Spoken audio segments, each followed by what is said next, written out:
Ladies and gentlemen, boys and girls, children of all ages, good morning, Mr. and Mrs. America, and all the ships at sea.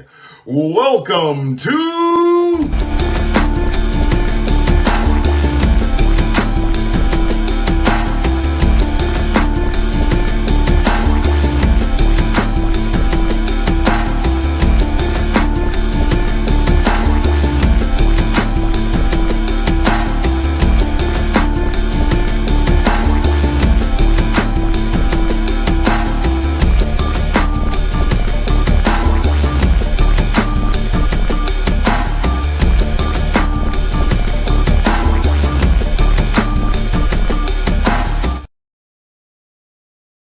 Good morning. I do apologize for the lateness of the start of the show. I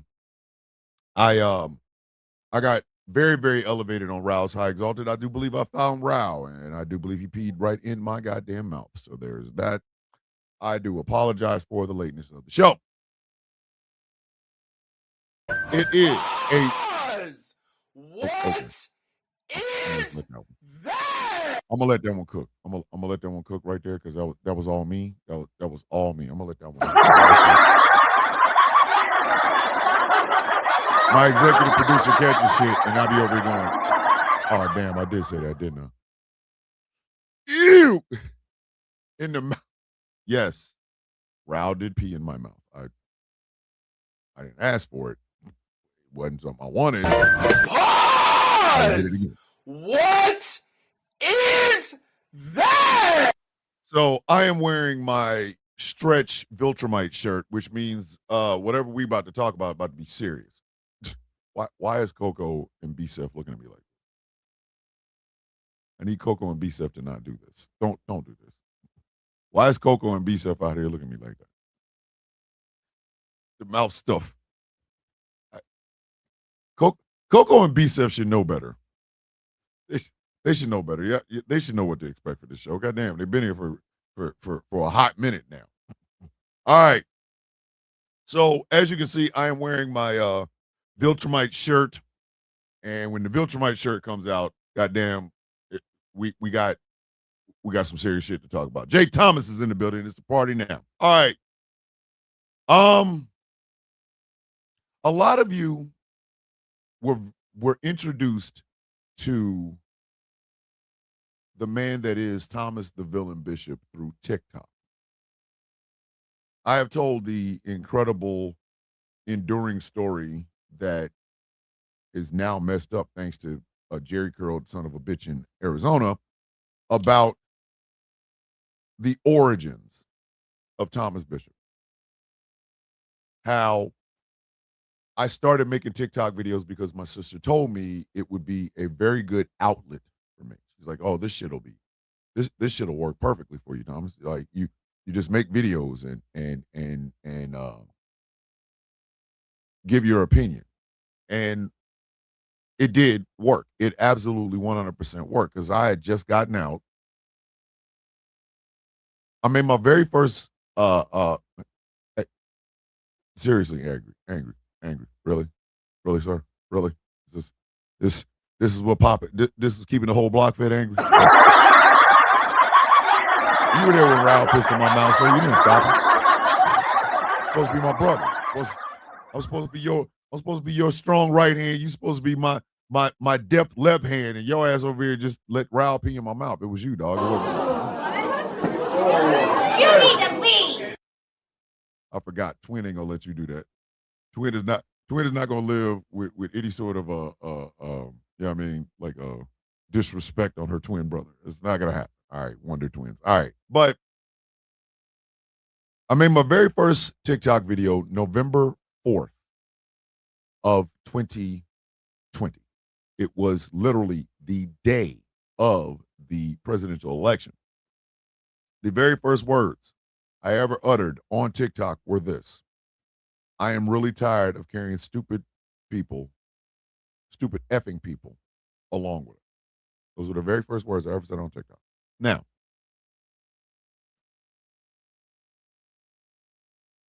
I did not expect the level of notoriety that I would get with that.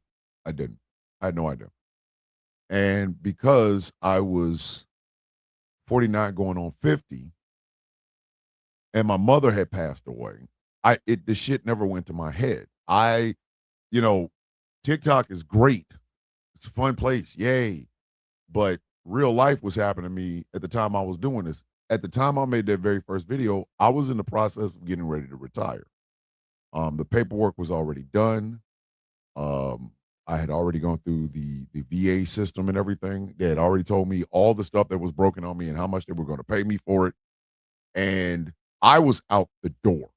Okay. I was out the door. And then December 4th of 2020, my mother passed away. January 25th of 2021 was my last day in uniform.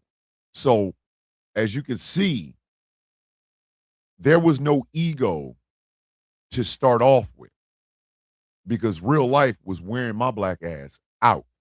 I was feeling all kinds of emotion. My mother was sick, and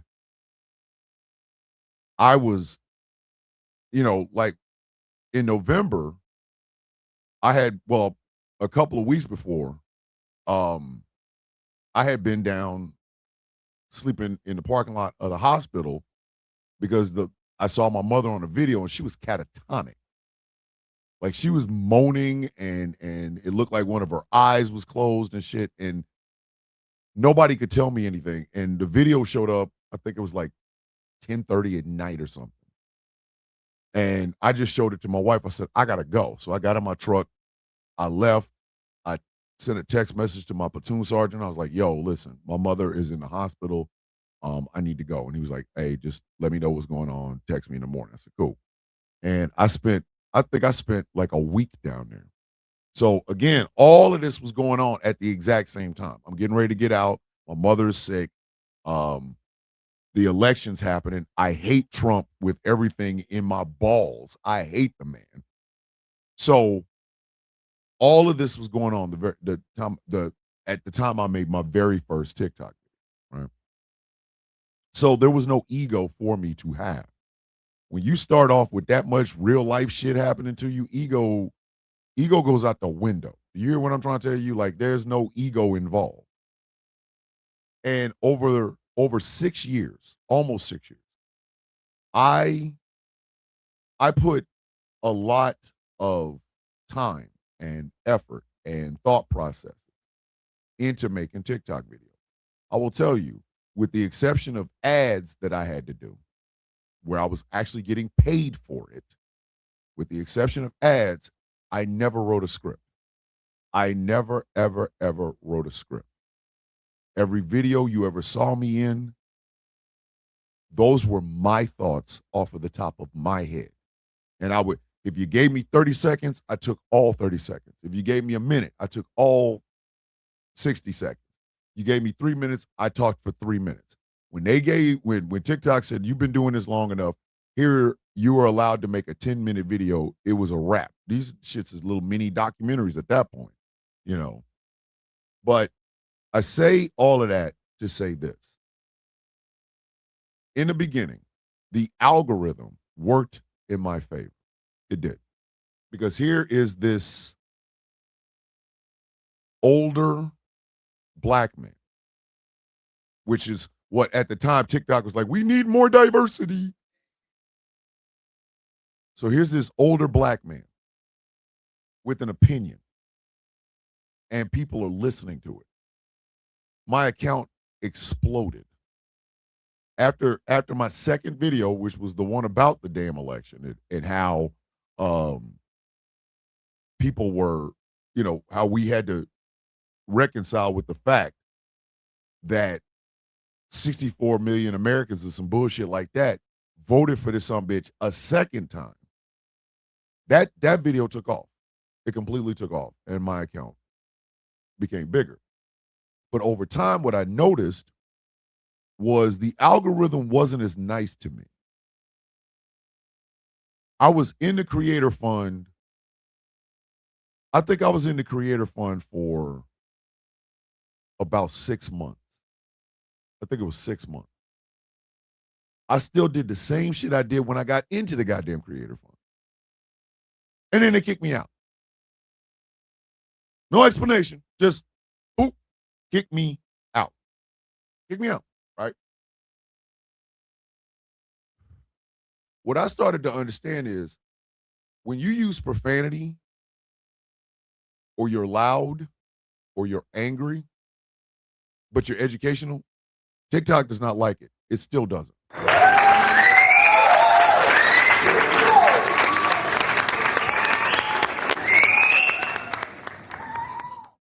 Unless you're white.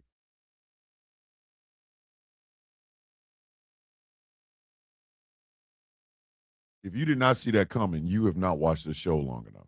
Or, yeah, if you did not see that coming, you have not watched the show long enough. Unless you're white. Unless you're white. Now, I will give you examples of what I'm talking about. Now, this is no disrespect to these creators because some of them, I have them in my phone. I can call them anytime I want. Okay? I can text them. I can call them. We have spoken off app. You know what I mean? USMC Angry Veteran does the same shit I do. The exact same thing. Exact same thing. Military veteran, advocate, activist, awareness, same thing I do. Jolly Good Ginger, same thing I do. Does the exact same thing that I do. Exact same thing, right? So there's just two of several. So why is it that if you scroll your FYP right now, you can see a Jolly Good Ginger video. You can see a USMC Angry Veteran video, but you will not see mine. Why is that? Why is that? A lot of the stuff that people like Mandy Ray, who, again, I have her on my phone. I can call her today. If I felt like it, I could just call Mandy today. So I'm not talking any shit about these people. Please understand that. It is not their fault in any way, shape, form, or fashion.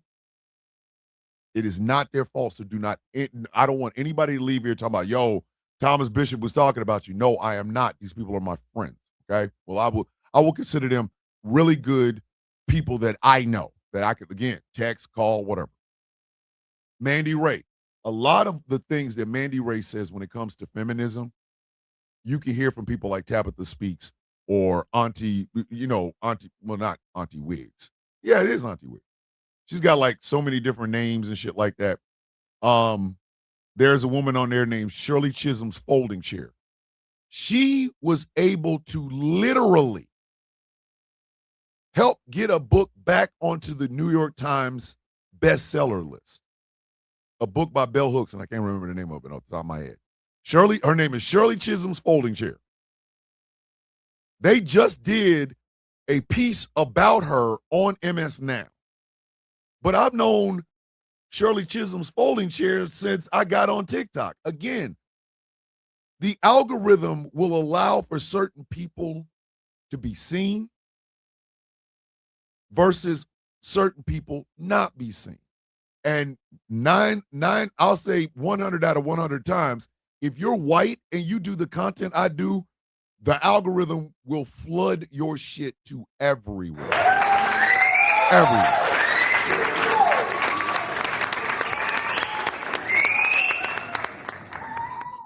The algorithm will allow it. But something else, especially after Oracle purchased TikTok, that I started to notice. My FYP is filled with white activists and ghetto ratchets. Maybe it's me.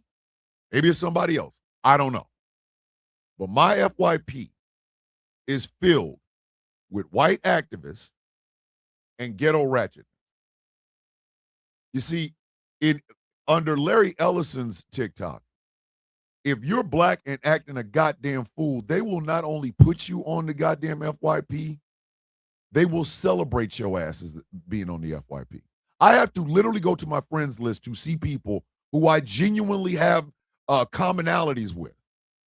I gotta hit that button that says friends, because my FYP is filled with this shit. White people advocating for the same shit I've seen black folks advocate for. But then when the black folks do show up on my FYP, it's ghetto shit, it's ratchet shit, it's love and hip hop clips, it's fights in malls and shit like that. And then there are the races. Now, I'm just talking about TikTok. I haven't gotten to Instagram or Facebook or YouTube or anything like that. We are still talking about just TikTok.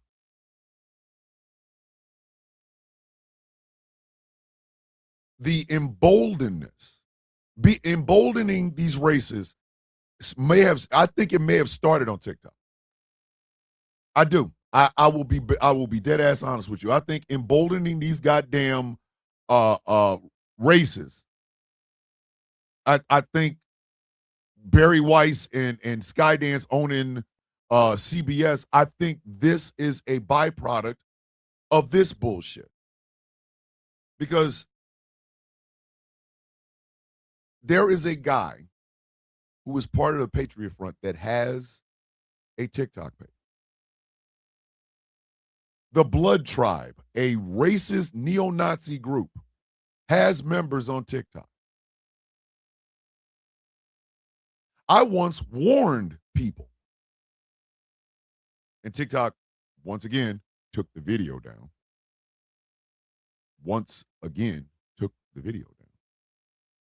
I once warned people that the Aryan Brotherhood was recruiting on TikTok. And they are. Now, mind you, these are neo-Nazi groups. These are white supremacist groups. And TikTok just lets them have, hey, well, whatever. You're gonna go ahead and put this on there. Let's go put it on the FYP. Meanwhile, Taz, I'm using her as an example. Taz J, she does educational work, but I literally have to go to my friends list to see it. Why is that? Why? Oh, they love when I clap back. They just don't like when I educate. What brought this all about was a series of videos I did over a couple of days ago. And I am not tooting my own horn when I say this. I'm not. I am not tooting my own horn. I'm not, blowing smoke up my own ass. But the 16, 17 videos that I did on the whites conversation, without hyperbole, without me hyping them up, those are probably the very best videos I've ever done on any subject in social media ever.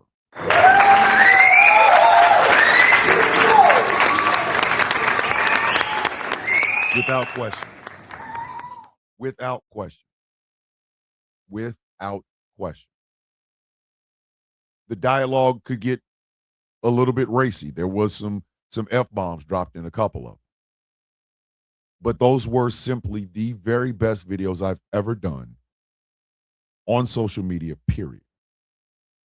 And I damn near had, I felt like Sophia making them goddamn videos. All my life I had to fight. They would mute one part. They would mute another part. They would no picture on, like if you go to my page, there's some, you might see them, but I don't, where there's no cover picture, nothing. It's just dark. The views were low. But when I talked about James Charles' perverted ass, thousands of views. When I talked about that Lego head ass lesbian, thousands of views. Why is that? Why is that? Because they love it when I do the angry black man thing. They don't like it when I do the educated one.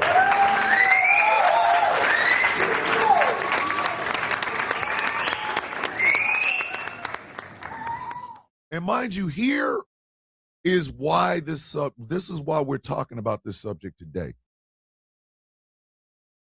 this is not me touting my own ego. Because there are other TikTokers, black ones, who do exactly what I do. Some of them are very educated in their prose. Some of them are just as raw as I am. But they're not being seen. They're not being seen. I'm sorry. They're not. I had somebody tell me that they had to search out my content. Why would you have to search it out? Again, no children are being exploited. I'm not butt naked with my penis hanging out. I'm not advocating for murder. I'm not telling women, get your ass in the kitchen or I'll kill you. I'm not doing any of that shit. When I clap back at somebody, if you notice, I have never clapped back at somebody that didn't goddamn deserve it. Not one. In the 6 years I've been making videos, I have never clapped back at somebody that didn't deserve it. They've done some aggrievement. They've said some shit. They've opened their mouth. They've said something that required me to answer. I don't attack. I defend. That's what I do. But what you see on TikTok is a lot of whiteness and all of the aspects of it. The centrism, the moderacy, the well, it's not going to happen to me, so therefore I don't give a shit. And you can see the I like racist. Let me spell nigger backwards. I'm so tired of white men who don't have the balls to say the shit out loud, spelling nigger backwards in the comment section. Like I had one video where a guy literally spelled nigger. I don't do hard ER or A, bitch, nigger. Using the comment section, one letter at a time. Report it? Nothing. When I first got on TikTok, there was this overwhelming need to make monkey and gorilla comments about George Floyd. If y'all want to know the impetus for this show, it kind of started there. Want to see a spinning gorilla? Look in the right-hand corner. And it was a picture of George Floyd. Y'all remember that Russian doll thing where they made like Russian dolls of George Floyd and Derek Chauvin. And then the bitch ran the George Floyd doll over with a steamroller. Flash forward to 2026. Now Chinese people are taking black dolls and throwing them up against walls and shit. Like this is pumped to it. And mind you, this is on an application that is used by 150 million people or more a day. And this is what they give you. If you are white and angry and use profanity, they will put your ass on the FYP. If you are black and angry and use profanity, people will literally have to come find you. And not just black. Listen, not just black content creators. Latino content creators get this. They do. You have a lot of Latino advocates and activists who do the exact same thing that I do. You can't find them. You cannot find them. Asian and Pacific Islander activists, same thing. Jewish activists, same thing. Muslim activists, same thing. There's the pettiness of the reporting system. Yes, ladies and gentlemen, I lost an account that had over 1.1 million followers. I'm glad I did in the long run. But yes, over 6 years, I built an account that had literally over 1 million followers. But the reporting system and the abuse of said reporting system got it killed. And I will name names. It was Carlos Dillard who used an AI program to mass report my goddamn account. The end. And until he can prove otherwise, it was him. because I was in a beef with his ass, and all of a sudden my account's gone. Do you see now what I'm talking about? That's an abuse of the reporting system.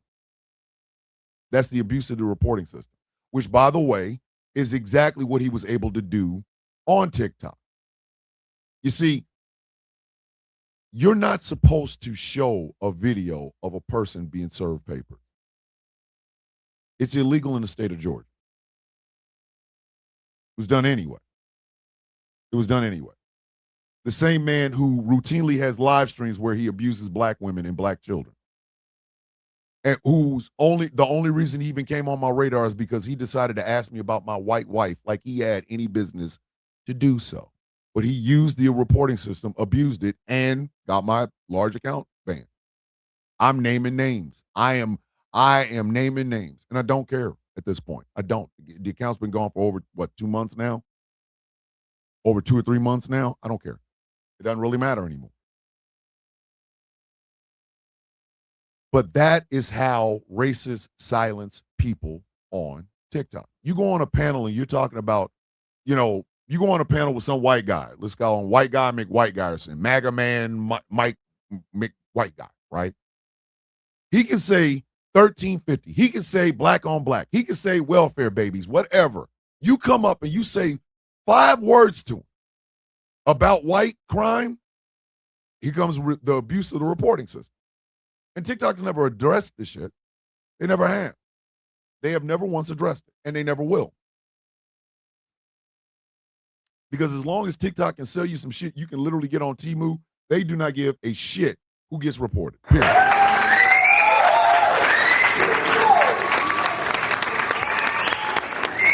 Period. Now, again, I'm simply talking about TikTok. So, how do you do activism like that? How? How do you do activism like that? Somebody explain to me. Somebody explain to me. Let's say, because in the Villains Guild, we had to restructure the entire Villains Guild. We had to actually put, a chain of command in place. We had to actually put out a manifesto on actually what we stand for. We had to redo the entire Villains Guild. But when we did, we said, okay, we're not just going to have this willy-nilly, everybody just come in, hippie free love party thing. No, we're going to need some rigid structure. So we came up with the idea of 3 platoons. And the 3 platoons are based on the 3 A's. Activism, meaning people that are either out on the streets or they're showing up at your city council meetings or things of that nature. That activism. Advocacy, meaning, let's say you're like me and you have agoraphobia. I have a fear of crowds. I will go out into them, but I'm more likely to have a goddamn panic attack if I do. But I can advocate for anything. I advocate for the veterans community.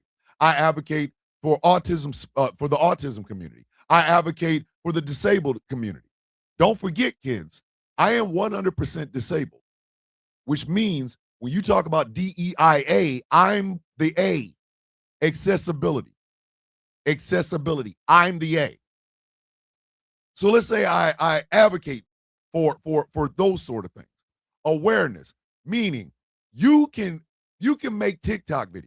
You can make Instagram videos or YouTube videos or whatever. You are bringing awareness to something. Meaning there's not a member of the Villains Guild that does not fit into one, sometimes 2, or possibly all 3 of those 3. Some of them do. So it's no longer, I come in, we cool, everybody use the chat. No, bitch, you got to bring something to the goddamn table. Are you an activist? Okay, you are in this platoon. Oh, you bring advocacy. Okay, you're in this platoon. Oh, you're awareness? Okay, cool. You're on this platoon. Every member, from myself all the way down to the newest members, they have a job. You have a responsibility. So when I say my title and designation is the brutalist, that's a job. It's not a cool, sexy name. That is a position. But if I was to put in, okay, what is my VOS or villain occupational whatever, right? I would say advocacy and awareness. So every one of us have a job within the guild. But how do you do that when you are going up against the algorithm, because everything I've explained to you about TikTok comes down to the algorithm. The algorithm, the control. You see, Oracle did not buy TikTok for the viewers. They don't give a shit about your ass. They do not give two flying hot buttered F's in a wet paper bag during a hurricane about your goddamn little funky ass content. They don't care. They don't. There's a little secret, kids. They don't give a shit.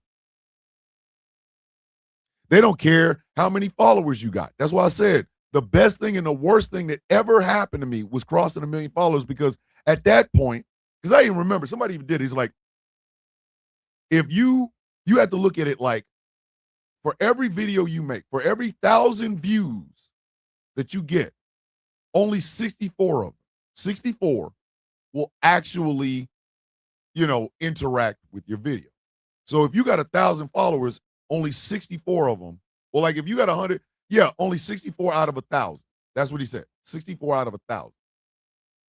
So if I made a video and 1,000 people watched it, only 64 are going to interact with it. You multiply that by 1.1 million. And then be black or brown or native or gay or trans or Jew or Muslim that advocates for the collective, they will bury your ass in the desert like Joe Pesci in Casino. You hear what I am trying to tell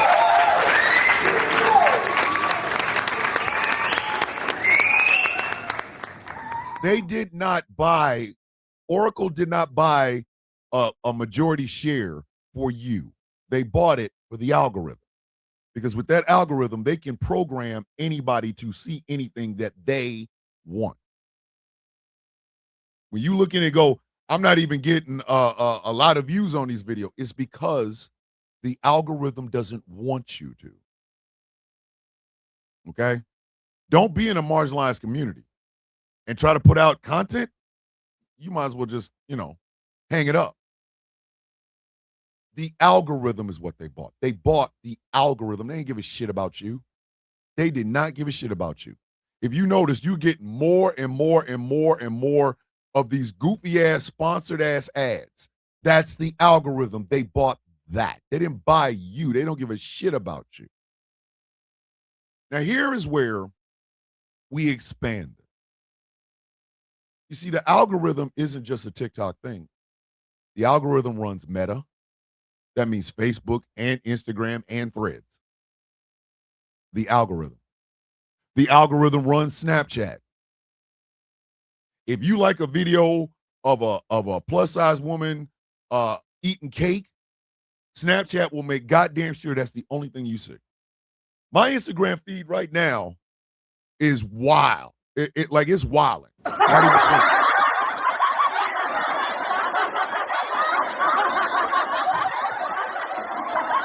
My goddamn feed on Instagram is wilding. Okay?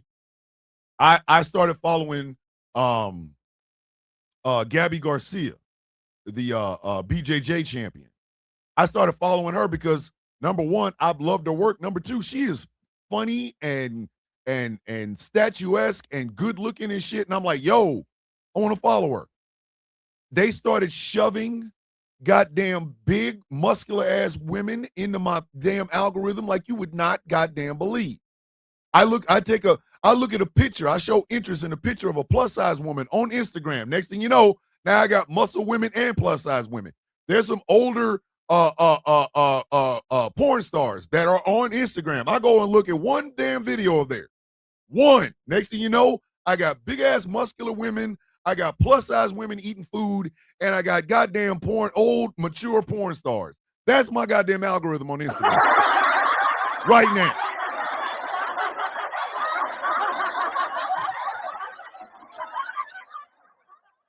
I watched one video where a person was criticizing Israel. Now my algorithm is filled with that too. The algorithm is what matters. Meta is run on an algorithm. They don't give a shit about your content. That's why I can never understand That's what I could never, ever, ever understand.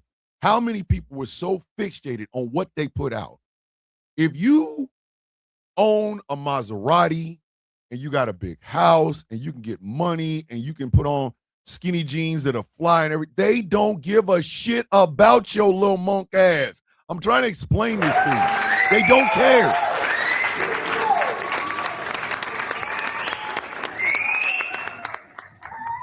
They do not give a shit about you. You put all that shit together only to find out, oh, wow, only, 5 or 6 people will watch the shit. Oops. Wow. It's because nobody cares. They want you to put out content for the algorithm. Google, which owns YouTube, does the same thing. Your YouTube feed is driven by the algorithm, not by you. Not by you. Our YouTube channel sits at about 14,200 people, right? On this entire station, starting with me in the morning and ending with T. Nathan at night, we should be much bigger than that. We should. Am I saying it's y'all fault? No, it's not. It absolutely isn't. It's not being recommended on these FYPs. It's not being recommended on the main stage, as you will. The reason I stopped doing lives on TikTok is for what? I open my mouth. Here comes a violation for harassment and bullying. I ain't even said shit yet. Y'all, every one of y'all that's watched this show longer than 15 minutes, y'all remember that shit. When this shit was on when this shit was on TikTok, I was getting hit with harassment and bullying violations while the goddamn opening theme was playing.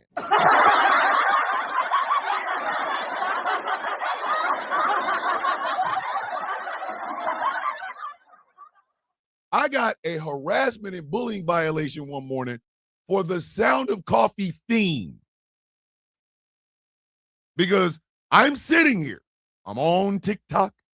I ain't said shit. I am preparing the damn show. You hear, ladies and gentlemen, boys and girls, children of all ages, good morning. And the next thing you know, blam, harassment and bullying. Who did I just harass and bully?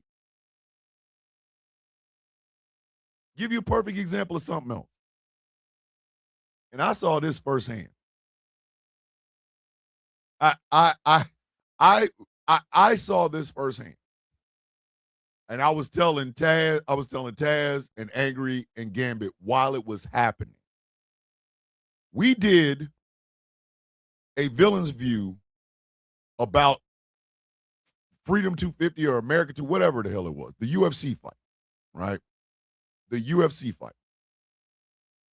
We were showing clips. Everybody else was. I mean, for F's sake, the shit was being live streamed on Facebook. So all we were doing was showing clips and reacting to them. I was getting emails, and I'm not bullshitting you. I was getting emails from YouTube while this was going on, and Facebook kept cutting the feed. They kept cutting the feed. Kept cutting. I'm getting, while the show is going on, I'm getting alerts. Bloom, YouTube, bloom, YouTube, bloom, YouTube, bloom, meta, bloom, meta, bloom, meta. And I'm going, shit. And I'm trying to talk to them and answer the emails and literally. And then here, thank you. And then here comes Taz. And Taz will tell you the truth. All of that, for the next day, for people to use our clips. They used not just any clips, they used ours. Oh my God! YouTube killed the stream 3 times. No, twice. Facebook killed it 3 times. Algorithm, kids. I want you to think about algorithm. Because the 4 of us was not here celebrating that shit. Morning E, my brother Elijah, a.k.a. Professor Moriarty, leader of the Outcast Nation, and my second. Mind you, we weren't celebrating that shit at all. We was the longer it was going on, the more mad the 4 of us were getting. And I'm not even bullshitting. The longer it was going on, the more pissed off the four of us were getting. We was talking so bad about that goddamn shit, it wasn't even funny.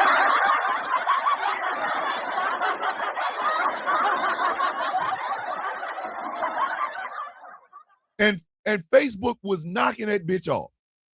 Only to then turn around and see other people using the shit we were saying. What's that song say? It's cool when they do it. It's a problem when I do it. But that's the algorithm, kids. That is the algorithm. They did not pay for TikTok. They didn't give a shit about TikTok.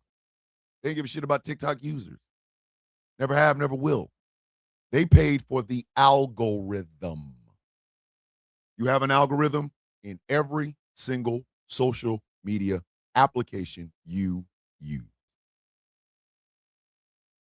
Every one.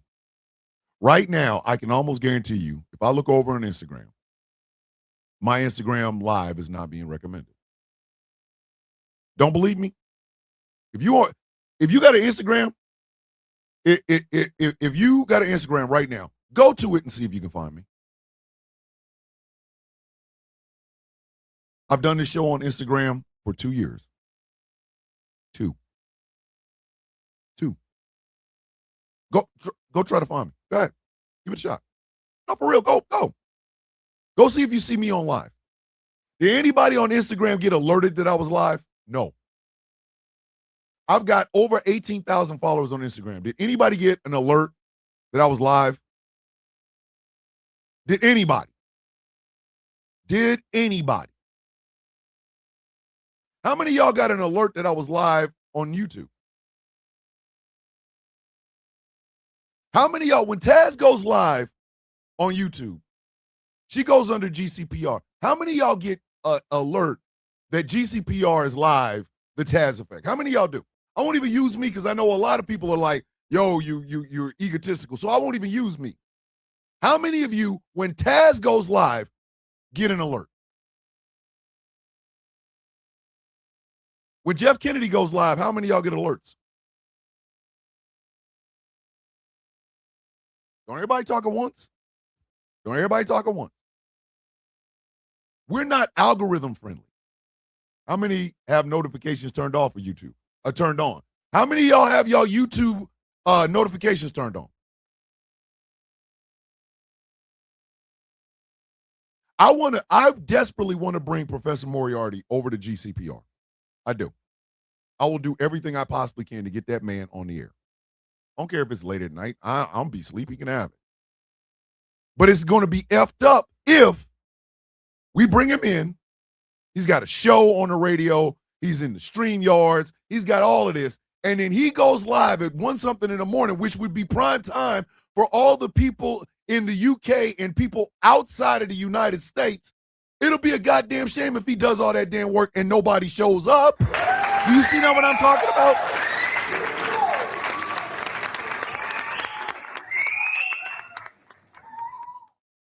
People have to beg people to subscribe, turn on the notification bell, this, that, and the third. Nick Fuentes didn't. And yes, ladies and gentlemen, Nick Fuentes had a YouTube channel.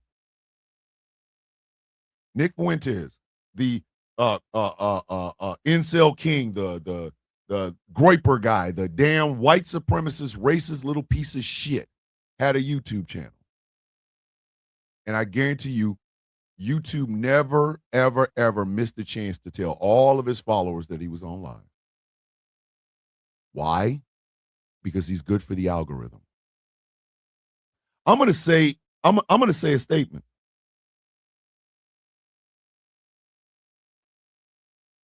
After 6 years, I am a complete and utter failure. I am a failure. I am.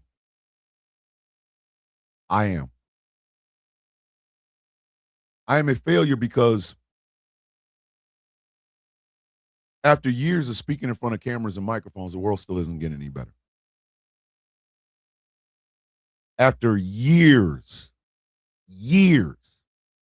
of pouring my heart and my soul into video. See, I don't do it for coin. I got kicked out of the creator program. I ain't never tried to get back in because I realize I'm not going to. I'm not. But after years of pouring my heart and my soul into every single word, every syllable I have ever said in front of a camera, the algorithm decided, nah, son, you ain't shit. So I failed. World's still getting worse.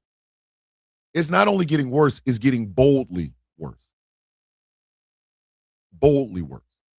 Did you know that you can't say the word white on TikTok? You can't. Shit gets flagged immediately. You say white anything, it gets flagged. Did you know that? Did you know that? It gets flagged. If you put white in a description, if you go on live and say the whites or white people or white this or white that, do you know they flag your shit? Talk about a protected group.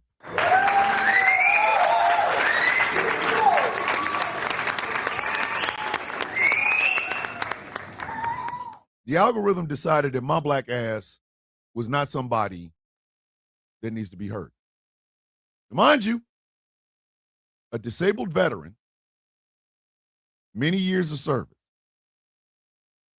a strong advocate for the disabled community, for the veterans community, who, along with 5 other great people, created an organization. And the algorithm said, "Nah, we don't need you on the FYP. We don't." But do you know who they did let on the FYP? You know who they did? How many notorious racists have y'all seen on your FYP? I made a video yesterday about how there is an account called Nolan Wells Disrespecter. That son bitch came into the chat of one of my goddamn videos, one of those 17 videos that I did, to put in, "Hey, bro," with a picture of Nolan Wells that says, "I can't swim."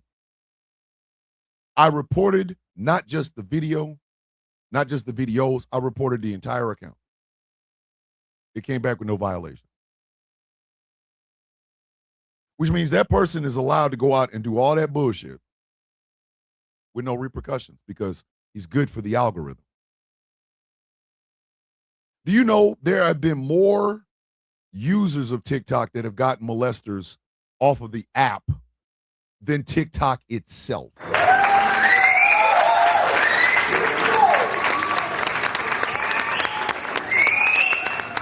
There was a guy that made a goddamn song about creeping into your child's bedroom and molesting them. Report the account, report the account, report the account. I was not the only one. It took that concerted effort to get him off of the app, not off the streets, just off the goddamn application. Old big head rape boy. The dude picking up goddamn tomatoes talking about women should be raped for not giving some ass to good guys like me. The big planetoid Death Star head having ass dude, that black dude.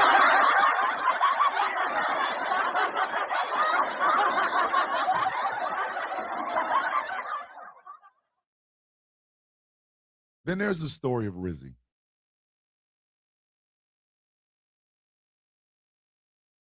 This one truly hurts my heart. This one truly hurt my heart. It's not the first time somebody has taken their life on a live stream. It's not. It's just the way that young, beautiful black girl ended up hanging herself on that live stream. There's a thing called messy talk, where people gossip about each other. And people love it. The algorithm loves it. They love it. And people go live and they get thousands of goddamn views. Thousands. For ratchet Negro shit. It's ratchet. And because because my bad, trigger warning, please, trigger warning. I do apologize. Trigger warning on that one. Trigger warning on everything I am talking about when it comes to Rizzy. Please, if your mental health is not good enough to have this, is not in a good place to have this conversation, please go ahead, put your phone down, turn it off, go ahead and step away for a few minutes. I do apologize, but it is a trigger warning, because we have to talk about it. So the algorithm will feed messy talk. They will feed messy talk. They'll feed it. Oh, we got some ratchet shit going on? Put it on the FYP. Put it on the FYP. Put it on the FYP. And when you get, 10 minutes. Give me 10 minutes. Give me 10 minutes. When you get that level of people coming into your live for that, you start to become very, very fixated on what you're getting. The coin, in other words. Like for every coin, I think you get like maybe 3 cents on every one coin, which costs $1 or whatever. So you might get 13 cents off of all of it. But imagine that 13 cents adding up because more people are gifting. More people are gifting. They're begging for gifts. They're begging for, likes and tapping the screens and things of that nature. They have to do that because the algorithm will not put your shit on there naturally. And when you become performers for the algorithm, people get hurt. Like Rizzy did. TikTok saw all of that shit going on. I want y'all to understand that. TikTok saw every single aspect of what inevitably ended up happening to Rizzy. They saw all of it and they did nothing. They didn't stop it. They didn't even attempt to stop it. At some point, when people are bragging on your live stream that they're forcing another one of your users to pay a massive amount of money to hang out with them, you should have stepped in, but they didn't. They didn't. All of them people that were involved in that shit, all of them knew. All of them knew. They didn't perform because they weren't on live because they liked being on live. They were on live performing. And the TikTok moderators, these so-called anonymous people that just stop shit like this from happening, they didn't. They let it happen. They watched that young girl deteriorate. If you are a moderator and you see a live where people are talking to somebody from a mental institution, bitch, get that shit up out of there.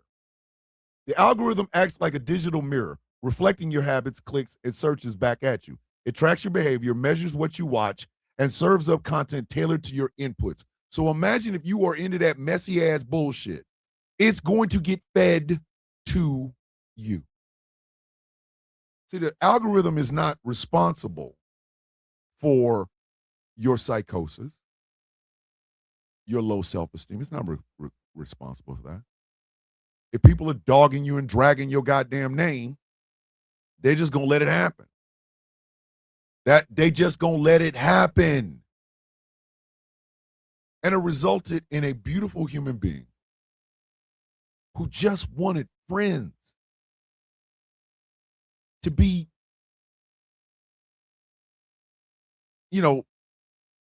like she was truly destroyed in front of people's eyes. And then on her last live stream, she did what any depressed human being has thought about doing. Anyone. And then you saw the after effects, which was everybody running and hiding their hands and putting their hands in pockets and shit like that. The algorithm killed Rizzy just as much as anybody else. I said what I said.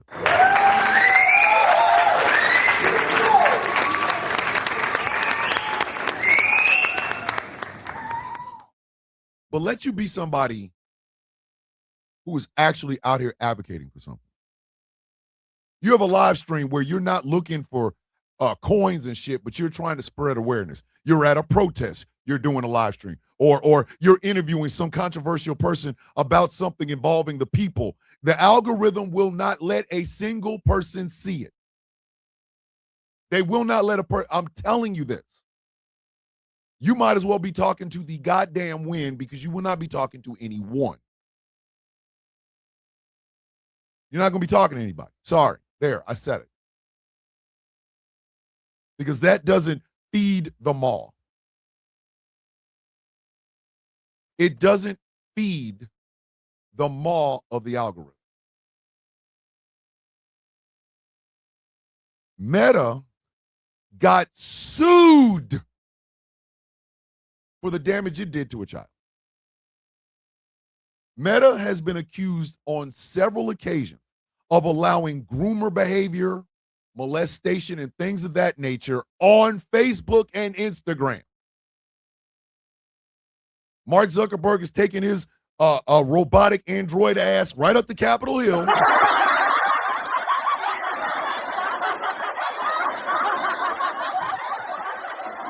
To testify in front of Congress about how we're doing things to make sure it's safer for do you know TikTok, not TikTok, but do you know Facebook has been accused of a genocide?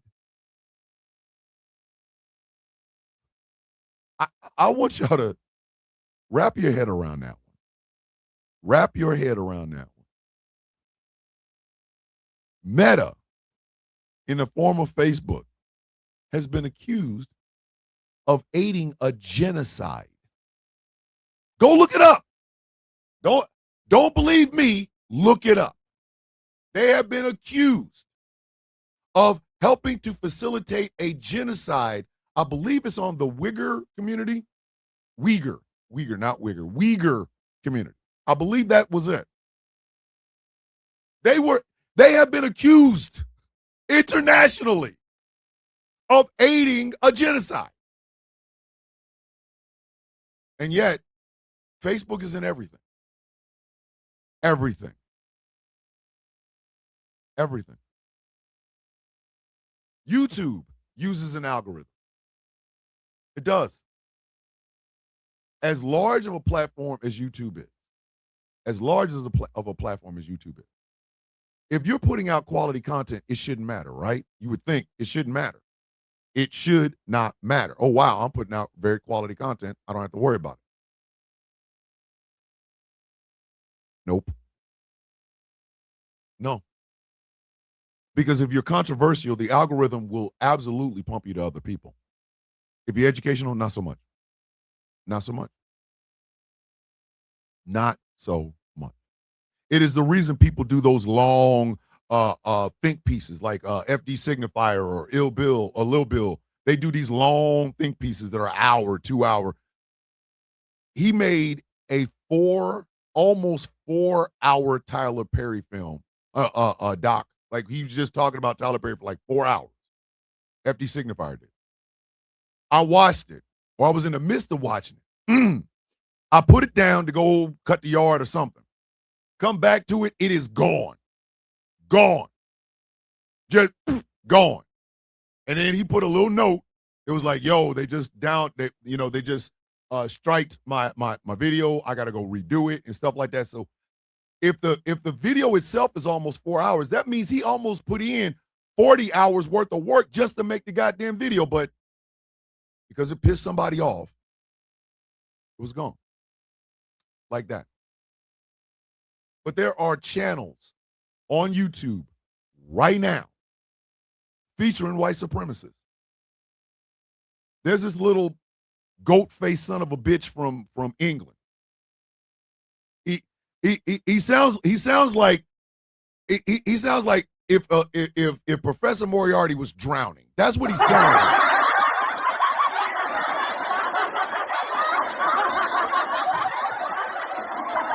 And all he does is talk about black people and Jewish people, black people and Jewish people, black people and Jewish people. That's all he does.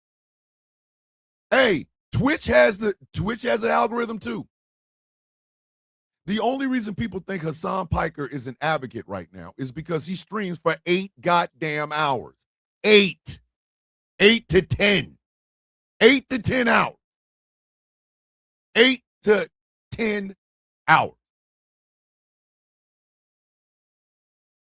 Thank you. Mo Faye said, Facebook in India shut down any criticism of the government. Now, let me ask you a question. If you're using a social media application, you should be able to criticize any goddamn body you want. But you can't. But you can't. When Benjamin Netanyahu said that they were losing the PR war on what they were doing in Gaza, one of the first names that he brought up was TikTok. TikTok. There are people who think that people are being turned into anti-Semites based on the algorithm, and that's not true. It's not true. Racists have always been there. I don't know why are we shocked now. There have always been anti-Semites on social media. Are you kidding me? There have always been there.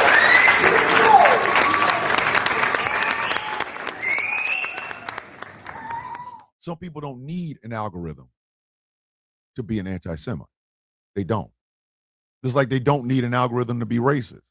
The problem is the algorithm allows them to be racist with no consequences. They allow them to be anti-Semitic with no consequences. None at all. If you were saying something about Jews, they're going to let it happen. Now, when it comes to criticizing a government, everybody on earth is allowed to do that. Because governments are supposed to be for the people. So if I have a criticism of the Israeli government, it ain't got shit to do with Judaism. It ain't got shit to do with a religion at all. It has a lot to do with the fact that Benjamin Netanyahu is the head of a government. So guess what? You can get this work, but for some reason, Jonathan Greenblatt at the ADL, Benjamin Netanyahu, and several other, rich white folk. Oh, we got to stop this. What do you mean you got to stop it? How about instead of trying to stop people from saying something about it, maybe you should stop doing the actions in the first goddamn place? Did that ever occur to you?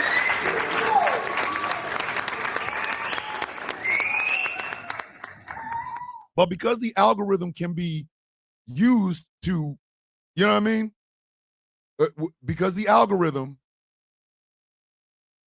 can be abused, all it takes is a phone call from the ADL to Larry Ellison. Hey, that anti-Israel shit. Yeah, you got to stop it. Don't worry about it. I got you, fam. All of a sudden, the algorithm starts to change a little bit. It's funny. You can say nigger on TikTok. You can say nigger. You can play nigger. You can dance nigger. You can say nigger anytime you want. Anytime you want. But you say something about the Jews.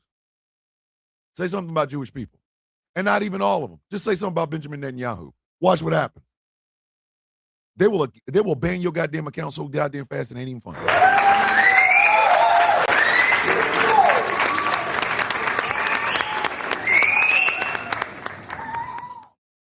Our news organizations on television now run the same way. But you have to say white T. Yep. Thank you, Elijah. You got to say YT. You listen, it's okay for some guy to get on a video and call me a nigger. But it's not okay for me to make a video back to him calling him a cracker. That's the algorithm, kids. That's the algorithm. That's the algorithm. Our news entities run on that same algorithm. CNN, Fox, MS Now, CBS, NBC, ABC. Same thing, fam. They may call it Nielsen. It's algorithm. It is the algorithm. That's all it is. That's why they give you bite-sized chunks of news and not big, in-depth parts of news. They got to give you a bite size because they got to keep your ass right there. Because if you sit there long enough and watch the shit, ads will come. And if the ads will come, you'll buy something. Those ad dollars then in turn go back to the television, the news organization, and they continue the cycle over and over and over again. Americans have the goddamn attention span of a goldfish to begin with. Start there.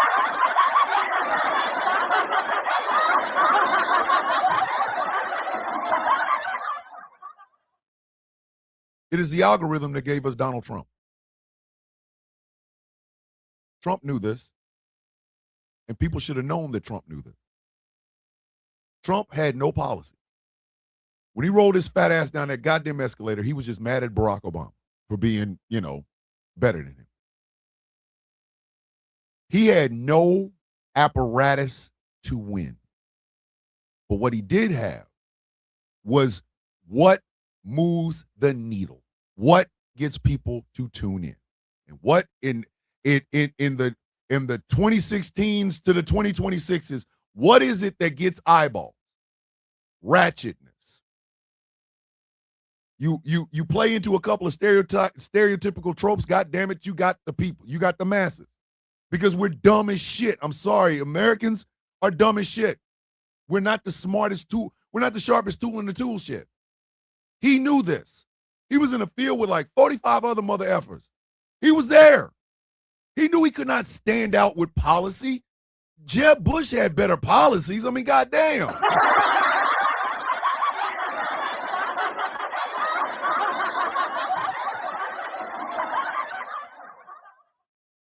They knew that.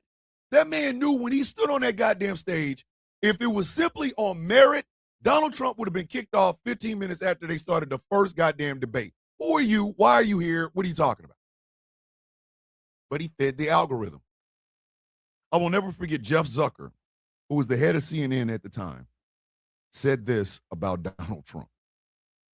He may be bad for America, but he's good for ratings. Think about that for just a second. He may be bad for America, but good for ratings. Bad for America, but good for ratings. So you're going to subject us to this piece of shit because ad revenue is up? This is the algorithm, kids. That is some algorithmic shit. The head of CNN said this. So when y'all saw Jake Tapper filming an empty podium, when y'all saw what's her name? The one white woman that's over there at CNN. Dana Lass or whatever her damn name is. When you saw her sitting there with an empty podium behind her goddamn self, Jeff Zucker said this. He's bad for America, but good for ratings. Roger Ailes had a career because of it. See, in local news, they understood that you're competing with all the local channels in your area. If you ain't got but one local channel, you were the king of the hill. But if you're competing with like 3 or 4 other local channels for news clips or news and information and shit, you got to do something that brings the eyeballs in. And what brought the eyeballs in more than anything? This is all back in the day. If it bleeds, it leads. That is a known fact about local news. And it has been that way for decades. If it bleeds, it leads. Politicians realize if you scare enough white people against black and brown folks, they'll vote any way you want them to. You scare enough of them, they will vote however you want them to. If you want to raise the taxes on somebody, scare them with some Negroes and some black and some brown folks. Scare them. If it bleeds, it leads. It's as simple as that. If it bleeds, it leads. That's your local news. Imagine that on a nationwide stage. Imagine on a nationwide stage. When it was just the radio, You couldn't scare white people with Negroes because he couldn't see them. It was a goddamn radio for like F's sake. What are you talking about? All blacks are coming and they don't give a shit. When it was radio, when it was simply radio, your biases had to be your own. Because the radio couldn't show you a goddamn thing. It could tell you, but it couldn't show you. The moment television became a thing, an algorithmic thing was born. If it bleeds, it leads. The quickest and easiest way to scare the suburbs, filled with all these rock-ribbed white Christian folk, is to tell them that the niggas is coming. And they got guns and they want white women. Tell them that, boom. Scare the dog shit out of their ass. Which was fine when it was your local station in Poughkeepsie. But when that shit became a 50-state nationwide thing, it became a problem. Roger Ailes had an entire goddamn career off of that mentality. The first slogan for Fox News was, "We report, you decide." News does not work that way. No news works that way. There's not a news, no bit of news works like that. No bit of news works like that. We report, you decide. Bitch, if I report, it happened. Walter Cronkite never had to come on television and say, JFK is dead, you give an opinion. Bitch, he's dead. He's dead, period. The man got 2 bullets in him. Imagine if Walter Cronkite had said that. Imagine if Walter Cronkite had came on television the night JFK was killed and said, we think the president is dead, you decide. What do you mean? Is he gonna get up in the morning? No. Who's the new? If Lyndon Johnson is standing there talking to us, bitch, Kennedy ain't here no more. He dead. It's about you decide.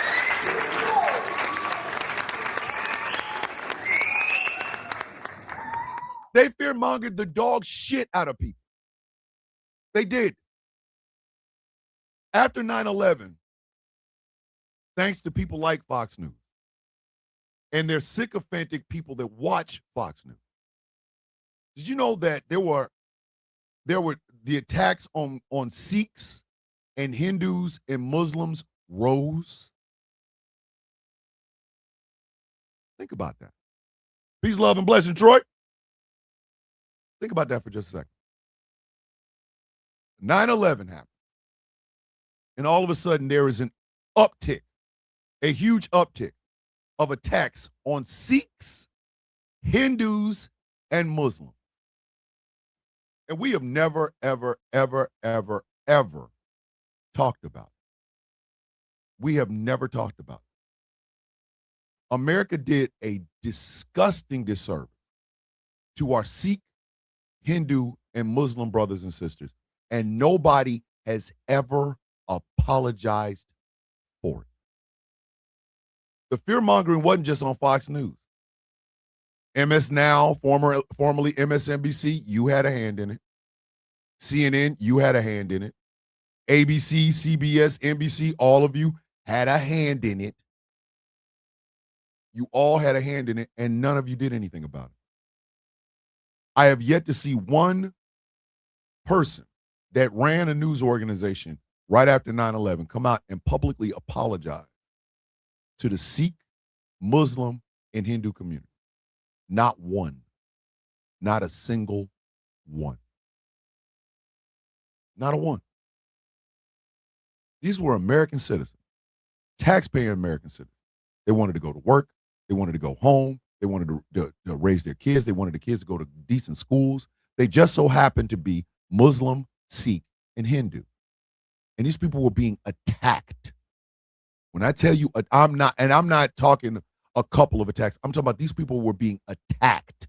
Hijabs being snatched off, prayer rugs being thrown out, people trying to burn the Quran and shit. It happens to this very day, and yet our news organizations are the ones that made this shit happen, and they never apologize. If it bleeds, it leads. If it bleeds, it leads.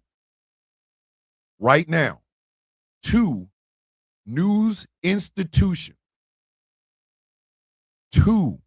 news institutions are about to be ran by a company that has direct ties to Benjamin Netanyahu's Israeli government. And why do they have direct ties, or why do they own two whole news divisions? Because Donald Trump doesn't like criticism.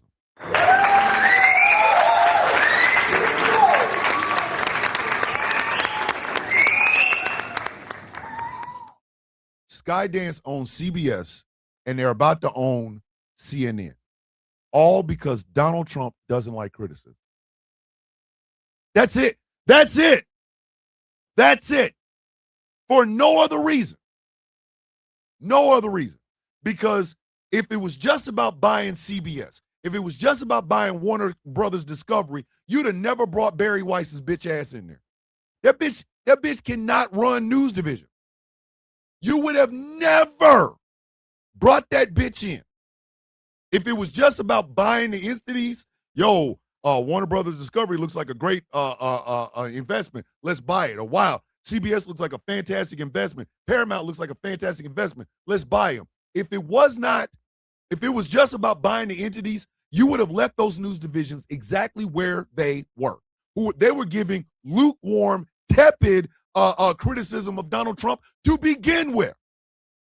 Well, what's the first thing David Ellison did after they bought Paramount? Put Barry Weiss's punk ass in charge of news. Barry Weiss, who's supposedly a Democrat and a lesbian and a Jewish person, and all that bitch has done is silence any criticism of the current Trump administration. That's it. That's it. ABC, which is owned by Disney, they're gonna, Jimmy Kimmel can't keep talking about the president. Why not? Jimmy Kimmel is a comedian with a late night show. Donald Trump is the sitting president of the United States. That means he's not above scrutiny in the first goddamn amendment to the Constitution of the United States. But this is circumventing it. Let's circumvent it. Don't believe me? Stephen Colbert.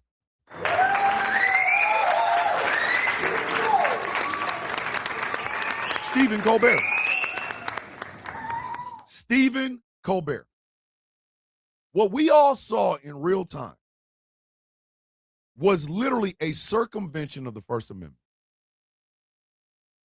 In real time, we all witnessed somebody actually circumvent the First Amendment. Outright circumvented the first goddamn amendment.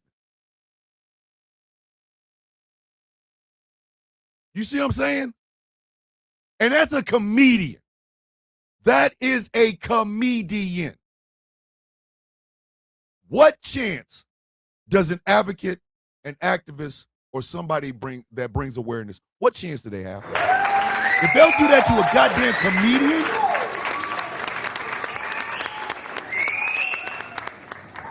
if they will do that to a person who gets paid to make jokes, what chance does any advocate, activist, or person that brings awareness, what chance you got? What chance do you have? What chance? Because it's not enough that these people are circumventing the First Amendment. No. It's what they're putting in its place. Charlie Kirk was a racist. That's the post. That's it. Charlie Kirk was a racist. Charlie Kirk had a sugar daddy who gave him money to be racist with a podcast or a show or whatever the hell. He gave him money for an organization that basically should be called the Turning Point to Good Goddamn Common Sense. He got killed in the whitest state in the union at one of the whitest campuses around. And his widow was ready to go after every black Antifa, lesbian, trans woman she could find.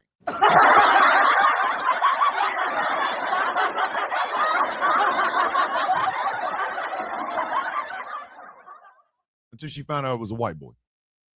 And then it was forgiveness. But let's look at even the after effects of Charlie Kirk getting shot in the neck. Let's just look at him. First off, they elevated his widow. The widow of a racist? Who gives a shit?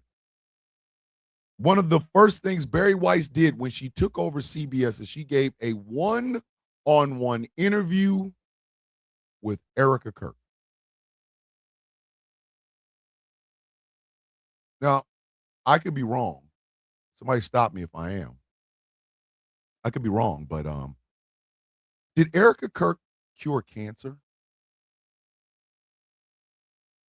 Did Erica Kirk find a new way for us to travel to space? Did Erica Kirk find a new way for us to feed the multitudes of the planet? She didn't do any of that, right? So why would Barry Weiss interview that bitch?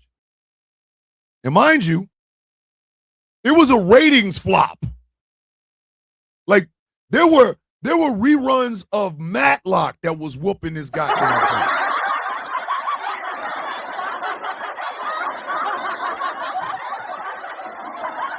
But do you know who was the diehards that were watching that shit? The supporters of the racists. Barry Weiss didn't do that shit for anything other than them because she knew the algorithm was going to work in her favor. That's why she didn't sweat it. The algorithm was going to work in her favor. When you buy an entire news division and you can shape the algorithm however you want, you ain't got shit to lose. Nothing. You're not advocating for the people. You're advocating for this one goofy, weird-eyed, White Walker-eyed bitch to come up and cry about the fact that her racist husband caught one in the goddamn neck. Look at the framing of Charlie Kirk's memorial. A football stadium? A football stadium.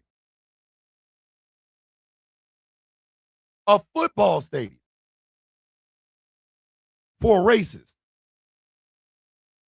Sparklers. The president speaking. Stephen Miller invoking Nazi Germany. All of that for a racist podcaster who, thanks to the algorithm, you knew everything about. You knew everything about. He was a selfish, racist, sexist piece of shit. But you knew about him. Jubilee. Jubilee is an algorithm feeder, period. I said what I said. The 20v1s, the 1v20s, and all that other shit. Jubilee is nothing more than a meat grinder for the goddamn algorithm. You learn nothing from a Jubilee debate. Nothing. You don't learn a goddamn thing. But Jubilee doesn't give a shit whether you learn something or not, because all Jubilee's whole existence is for clips. That's how you feed the algorithm. Clips. Advocacy in 2026 is let's chase this person or let's sit down with a Nazi, let's clip that shit and put it all over the social medias. That is advocacy and activism and awareness in 2026. The clips. I don't mean the duo. I don't mean shout out VA Strong to No Malice and Pusha T, but no, it's the clips. It's the clips. Dave the Viking, my friend, my brother, and member of the guild, is literally driving himself ragged, going into debt to show up at these protests. Every night, he's at somebody's protest. Every time you see him in the car, he's going to somebody's protest. How come Dave isn't on your FYP?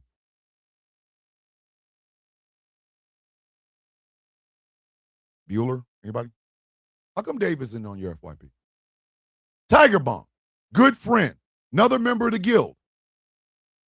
This man is giving you lessons, whole ass lessons on how to spot white supremacy and Nazism.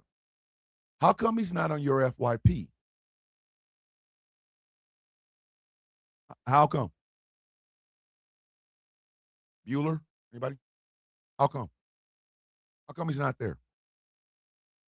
Doc Hazard does it in a way that's funny which means they're going to put it on the FYP simply because he's a hilarious son of a bitch. But notice the hue of the three men I just named. Notice the biology of the three people I just named.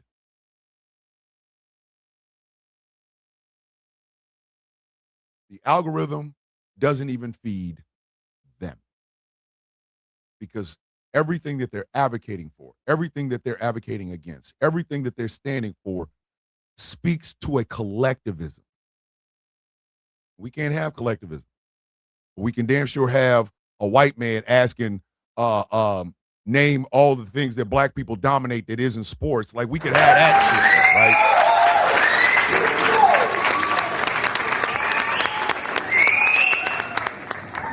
You damn sure can have a white woman with lightning bolts, and I think that bitch is deformed.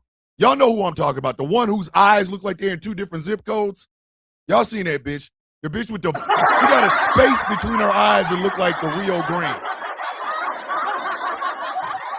She got lightning bolts. The bitch has SS lightning bolts in her name.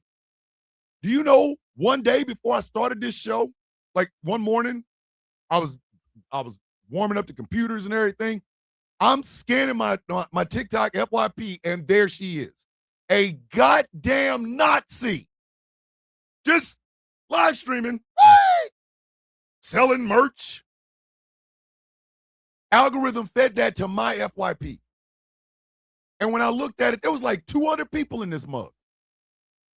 Put that on the FYP. It is hard to be an activist in the time of social media. It is absolutely hard to do.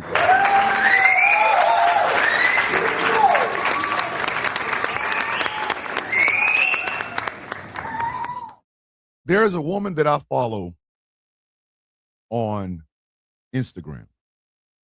She's an advocate for people with disability, and she's based in Atlanta, Georgia.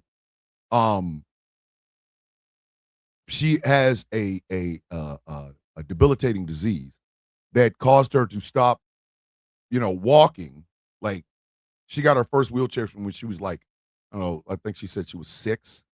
And by the time she was 7, she couldn't walk anymore. So she's been in a wheelchair her whole life, right? And here she is advocating for people with disabilities, people with her particular disease or issues and shit. In the comment section, nothing but, she ugly, she ugly, she ugly, she ugly. Those comments get her on your Instagram feed, but not in a good way. You see what I'm talking about?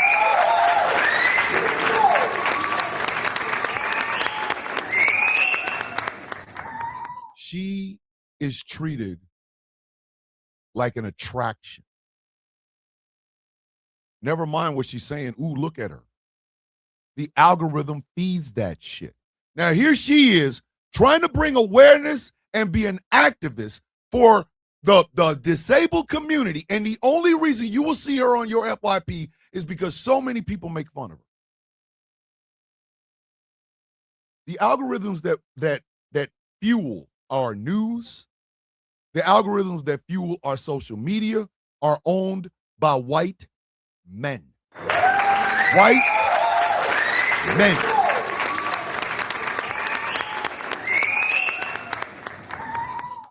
They're owned by white men. Back to my old account. There's a beautiful lady by the name of Cindyville. I love Cindyville. I love the shit out of Cindyville. I truly do. The first time I was introduced to her, my cousin Rashay was like, yo, did you know you in a video? I'm like, what video? So he sent me a link, and I went and watched it with Cindyville. And my video, one of my videos was there. And Cindyville, I didn't realize she was following me at the time. So I'd make something funny. I'd see it over on Cindyville's YouTube channel. I'm laughing. She's laughing and shit. But Cindyville also does, like, she will take TikTok videos. Whatever's trending, she'll take it. She will take clips of your videos and put it in her video on YouTube. She has a really great channel. Do not get me wrong. She has a great channel. What I did not realize until Cindyville started doing that is how many people watch me around the world. I got a message on one of those videos, love from South Africa, we love you over here. And I'm like, thank you. Thank you. I'm over here thinking I'm never going to be seen by anybody, but in actuality, I am. I am. And that's the crazy part. There are still advocates and activists and people bringing awareness on your FYP. You still get them. You still get them. The problem is you get them few and far between. Especially when you are competing with the Unfuck America tour. Excuse my French, angry, but I'm not going to sit there and try to sugarcoat that name. When you're competing against the Unfuck America tour and all they're doing is putting out clips and you are doing 5 and 10 and 15-minute think pieces, you are going to lose because the Unfuck America tour is going to clip up some shit, give you 30 seconds of it, then you're going to go to their channel to watch the rest. Meanwhile, I'm over here literally doing 10-minute docu-series, and I can't get 5 people to watch the bitch because the algorithm would much rather you watch this bullshit clip of Jake Lang arguing with some no-name dude. Be safe, Star, I love you. With some no-name dude. You get a minute of that shit, go, wow, I can't wait to see what this debate. It wasn't a debate. It wasn't a debate. There is no debate. I'm sorry, I'm going to say something, I'm going to stand on it. I don't care if I got to stand alone, but I'm going to stand on it. You don't debate Nazis.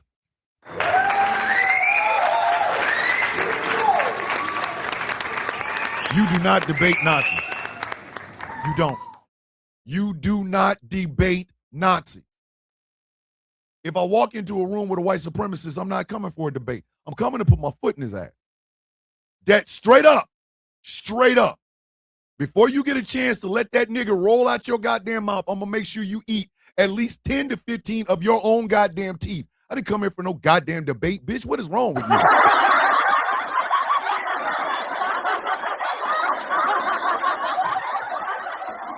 You gonna get a clip, all right, a clip of me beating his ass. You gonna get a clip of me, it's folded chairs to the forehead for everybody. Him because he here, you because you brought me here with this bitch.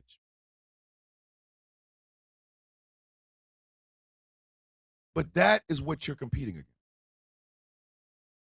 That is what you're competing against. Island Boy Pundit, member of the Guild. He has this rich, smooth, Caribbean accent. But he is so detailed and educated about the things that he talks about. But nobody ever sees it. Nobody ever sees it. Ever. Nobody ever sees it. Why?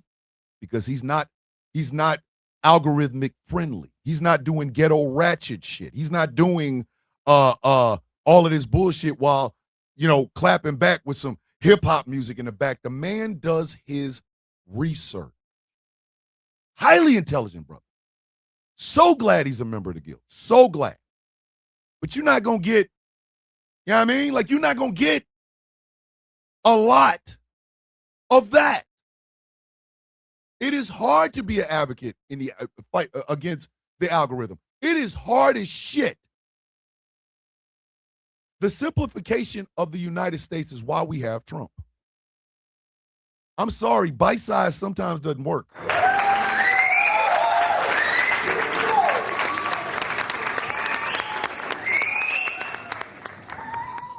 I really truly want you to understand what I am trying to tell you. Nothing can be solved with a bite-sized clip. It can't. It cannot. I don't need to know nothing about Jake Lang. I know everything I need to know about the shit that he's done. The content of his character. What I want to know is, how do we stop people like Jake Lang from being here, being part of the conversation? How do we stop them? Oh, wow. Tiger Bomb has a whole 10-minute video about all of the warning signs of inviting and what happens when you invite the Nazis to sit at the table. Oh, we can't watch that because it's 10 minutes long and, bite size. And plus, he's talking against these guys. So the algorithm, we don't want it. Why has Tiger Bomb had to have so many accounts? Why? Since I've known that man, since I've known him, he has talked about the encroachment of white supremacists, dog whistles, and tactics into Norse paganism. Since I've known him, we have had extensive goddamn conversations. Him and I have had extensive goddamn conversations about this. He always hips me to shit I didn't know. He'll see me talk about somebody, a white supremacist. He will then take my video and then give you a whole long, detailed dissertation, something you absolutely need off of it. But people report his account and boom. Boom. Account ban, account ban, account ban, account ban. Taz has had several accounts. I have had several accounts. I still got 3 of them. I got 4, actually. I got Real Mr. Bishop. I've got The Sound of Coffee. I've got The Villainous Mr. Bishop, which is my comic book channel. But the thing about it is you got somebody like Eric. A man with 50,000 goddamn accounts. A man who has done nothing more than be misogynistic, racist, and a goddamn undereducated pig. You got Razuk Katora up in North Bergen, New Jersey, who called himself Daddy Big Mouth for a long goddamn time. But he's got 50,000 goddamn accounts just to harass people. Just to harass people. You got Philip Connor, another habitual line stepper. He's got 50,000 goddamn accounts, 60,000 goddamn accounts. And he does nothing but harass people. And he does it at a camera angle that I wish that man would learn. He need to go to film school to work on his camera angle.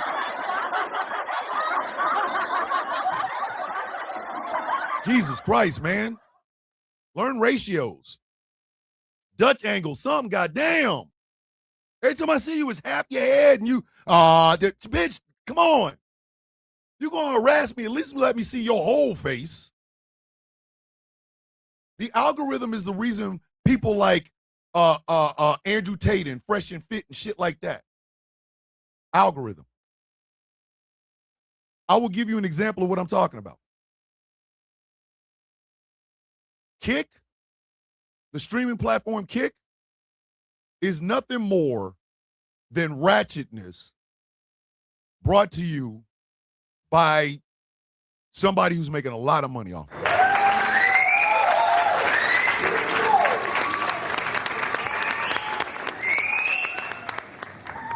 When I first got on TikTok, there was this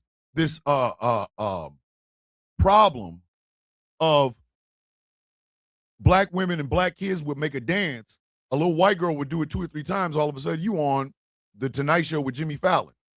Another person who has never apologized for the shit. Never. Knowing goddamn well that little goofy-ass white girl from Cedar Rapids, Iowa did not invent that dance. She watched 4 or 5 TikToks, and all of a sudden, she can do it. Oh, wow, the white girl can dance. Let's go. But here's the crazy part. The white girl that could dance, the only reason you know she could dance and you didn't know that it came from a black artist or a black person is because the goddamn algorithm will put that little bitch on the damn screen over and over and over, and the next thing you know, she's on television. Meanwhile, the black person that actually invented said dance, they're being harassed and bullied and banned. Make that shit make sense.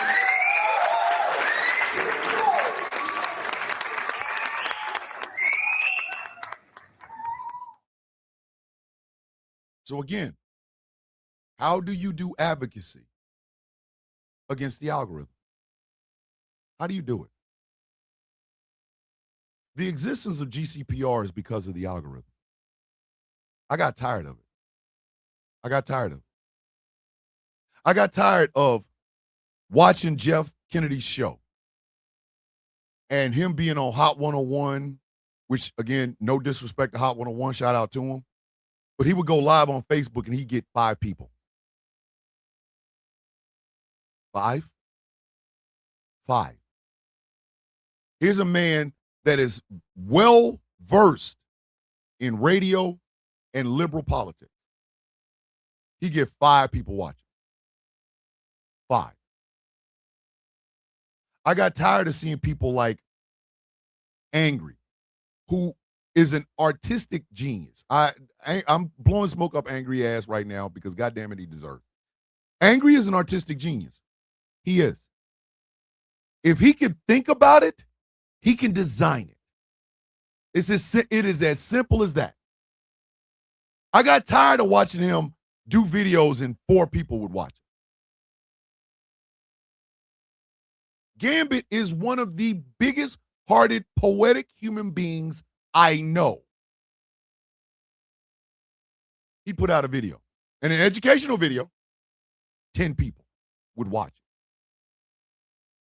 it. FYP you wouldn't even see the FYP. Wouldn't even see it. I got tired of being banned every time I went live.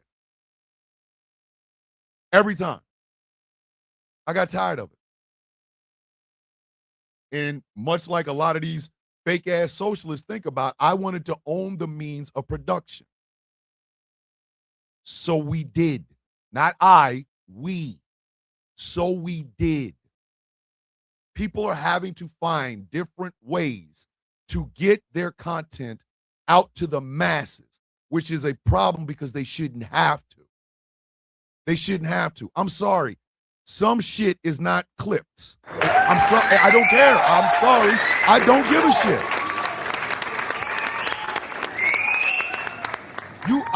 I don't care. I am sorry. I don't care. You cannot solve world hunger in a clip. You need extensive research. And if you're going to be a person that makes content on this, then the algorithm needs to respect that part because it is going to take a while to fix a problem. See, it's easy to go on Kick, which is the algorithm is just whatever brings in money, act a fool, just bring in the dough. It's easy to do that. It's easy to be a right-winger in the United States today. I told y'all, if I took a 2-month sabbatical, let's just say for 2 months, I don't do nothing. No TikToks, no shows, nothing. I just stayed off 2 months. And I came back, and all of a sudden, I started sounding like Officer Tatum. Now, in my personal life, I'm probably going to get the shit smacked out of me. Somebody's coming to my house to beat my ass. Somebody is coming to my house to whoop my ass. I can expect a caravan featuring Chaos, Angry, Taz, Gambit. I'm pretty sure Professor Moriarty will fly in to beat my ass. But if I do it for a month, my following count goes up. If I do it for 2 months, well, now my clips are being used in different places. Now the algorithm can hear me. Now the algorithm can hear me. It can hear me now. All of a sudden, I'm on Fox News. All of a sudden, Ben Shapiro's talking about giving me a show on the Daily Wire. All of a sudden, I'm interviewing people like Benjamin Netanyahu. Is it clear to you now? Is it clear to you? You got to be a buffoon. You got to be a right-wing buffoon to get your voice heard over the algorithm today. You've got to be a right-wing buffoon. A right-wing buffoon. I started hanging out with people like Tin Man on TikTok. We just hanging and banging and having beer. Next thing you know, something like this happened. Hold on. Because I was just looking at it. I want y'all to listen to this video. He chased number 3. It's a duet video from a member of the guild, Hill, a member of the guild did this. Hold on, let me see if I can find it. Wait a minute, because I'm gonna find it. Hill did it. I mean, seriously, are we really thinking? I am going to find it. Let me see. Oh no, did I even? I'm probably gonna do it. I'm gonna just go find it. That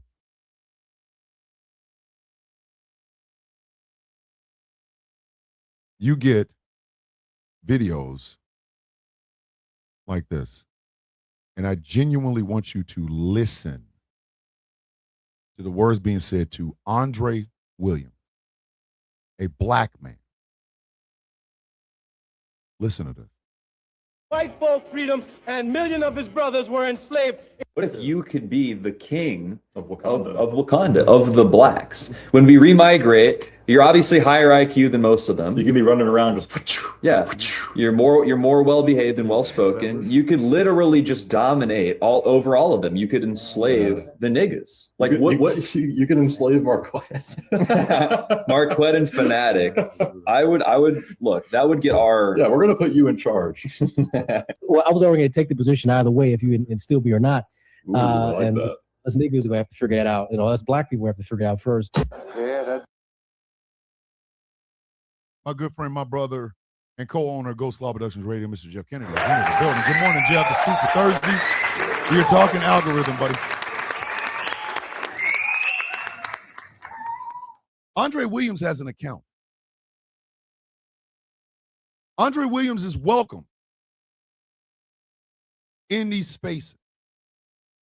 And your algorithm will pump you some Andre Williams like a mug. Why? Because he is affirming the true owners of the algorithm, which are white men. He's not advocating for anything other than not liking niggas. This is his words, not mine. So do not attribute these some bitches to me. Don't. Do not attribute these to me.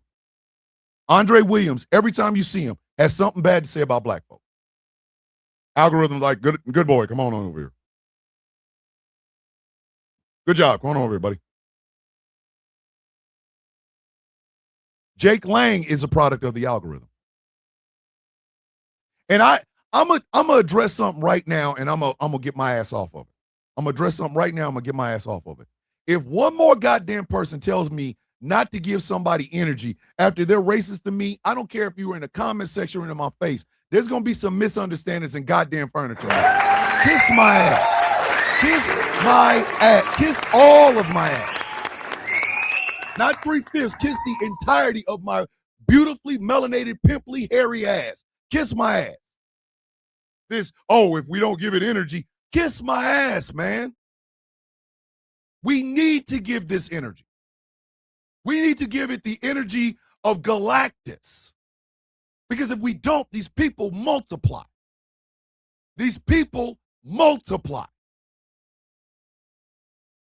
And my problem is, the less we pay attention or give it energy, the worse these son of a bitches get, because guess what? You go viral for one racist video.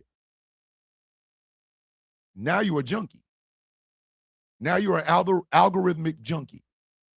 You got to up the ante, up the ante, up the ante, up the ante. Chud the Builder is a perfect example of what the F I'm talking about.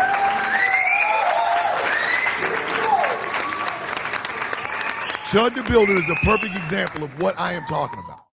I'm sorry, the high road only leads to more low road. That's all it does. The high road stops. The low road keeps going. I don't care. When I stepped on the scene, I realized my black ass is not about to sit here and play Martin Luther King. Nah, bitch, I'll play Martin Luther or I'll play Luther, the TV show with Idris Elba. Take your pick, bitch. Take your pick. I hate that shit. If you ignore it, it goes away. No, it doesn't. No, it doesn't. Razuk Katora is an example of if you ignore it, it doesn't go away. And when you're battling that jackass and the goddamn algorithm, The time for you to try to be passive and just let shit roll off your shoulders is over. Because guess what? A Razuk Katora breeds more Razuk Katoras if you don't stop it. There's never been a weed that has ever been destroyed by leaving it there. It gets bigger. It brings more goddamn weeds. If you are an activist, you do not have the time or the luxury to simply ignore a Jake Lang trying to screw a goat or doing racist bullshit, because the next person comes right behind. And you are battling not just them. Understand, in the age of the algorithm, you are not just battling that person. You're battling the goddamn algorithm itself. Because only one of y'all are going to be seen on your FYPs. Only one of them are going to be seen on your main pages. Only one. And I'd rather it be the person who's angry and talks dog shit using profanity than to be the person that watches as this shit turns into, let's shoot a veteran in front of a goddamn courthouse with your goofy ass mustache. Kiss my ass, man. Kiss my ass.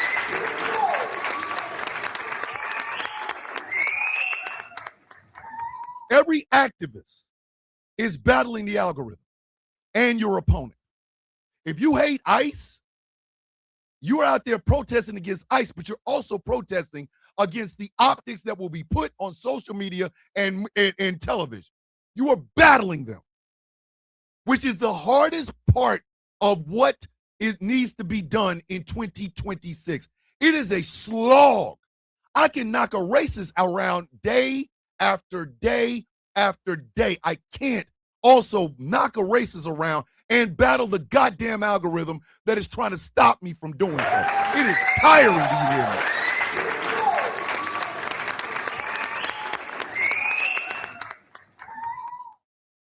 Come on. Come on. When I said I got mad that Jeff Kennedy would go live on Facebook and 5 people would watch, there's a reason for it. You see, Jeff doesn't do bite size. I've known the man for goddamn going on 5 years now. He doesn't do bite size. He never has.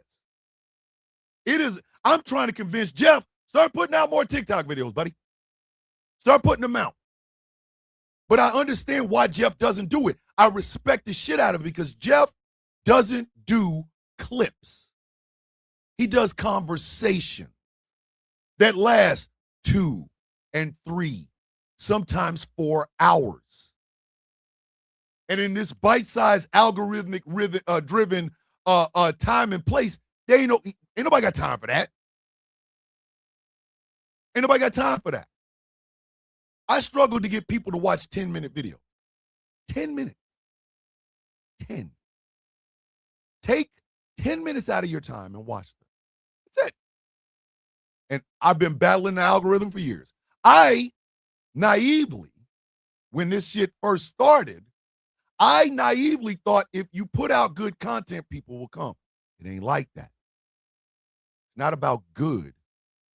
It's about what can you do with it that the algorithm will allow you to do. Like GCPR said in the chat. I'm gonna just go look. I want to highlight this. You are the algorithm. Are you battling advocacy or assisting it? You build your FYPs. You do. You do. You want some ratchet shit? You will get ratchet shit.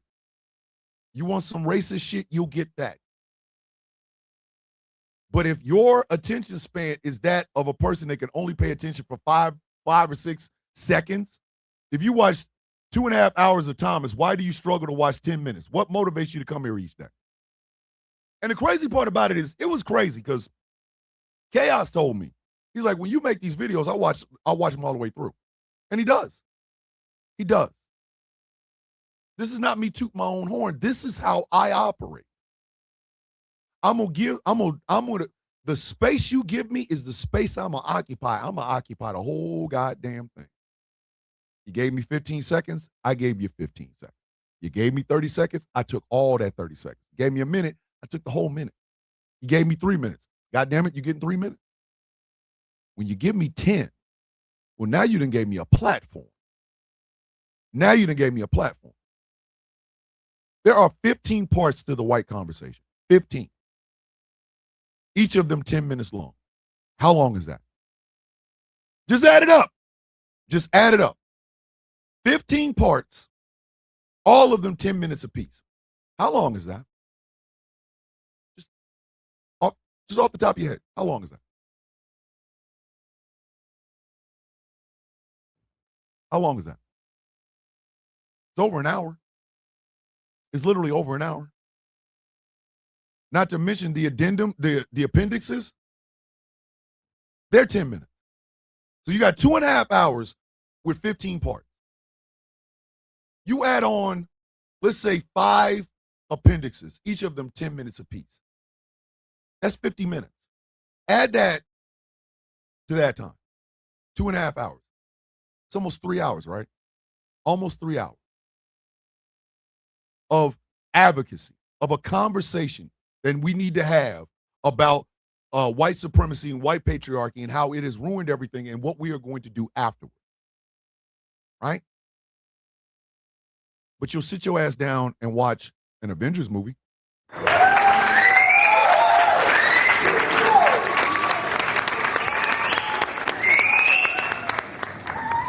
You'll sit your ass down and watch an Avengers movie, now won't you? Won't you? Action-packed. Infinity War was almost 3 hours long. Endgame was almost 3 hours long. You'll watch that. And what will the algorithm do if you do something like that? How many people have watched the Avengers Doomsday trailer? Over and over and over and over and over again. Don't lie. I have too, so I'm not sitting here trying to chastise you. I'm saying I've done it my damn self. That's a minute long. 1 minute. Millions of people around the world have watched it over and over and over again.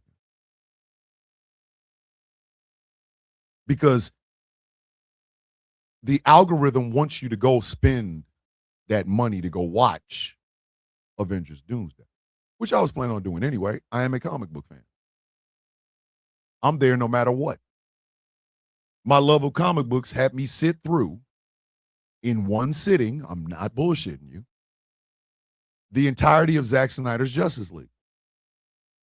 When it first came out,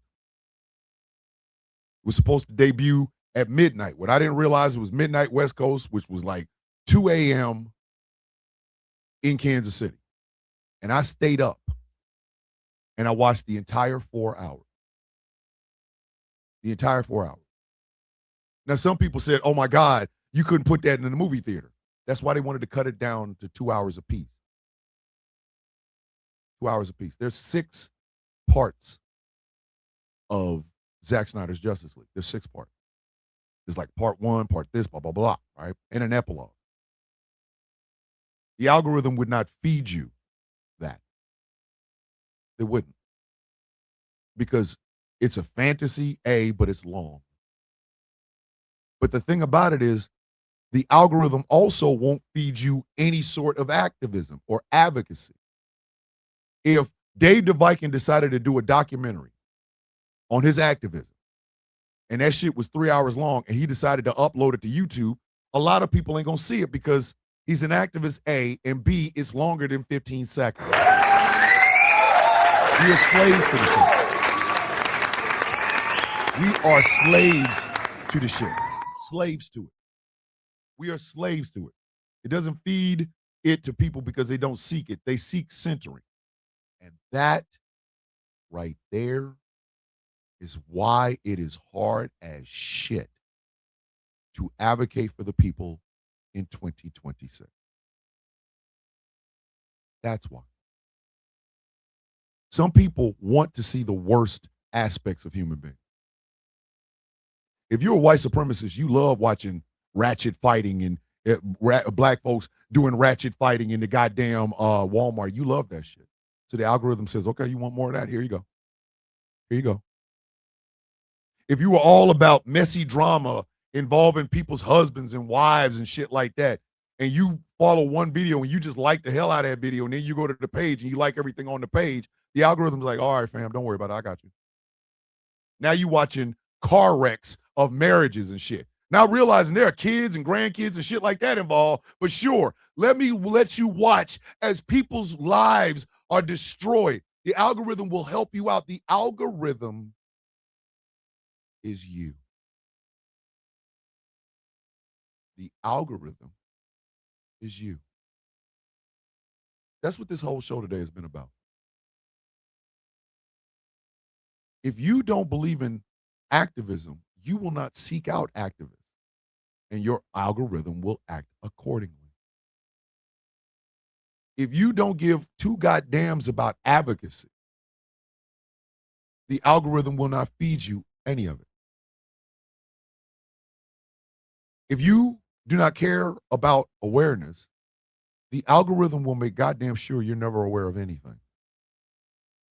News organizations use that now as a mantra, as a way to feed the masses. Why do you think they did a study one time that said people who watch Fox News and just Fox News, no other news sources, are more they're more uneducated about things than people who don't. That is a God's honest truth.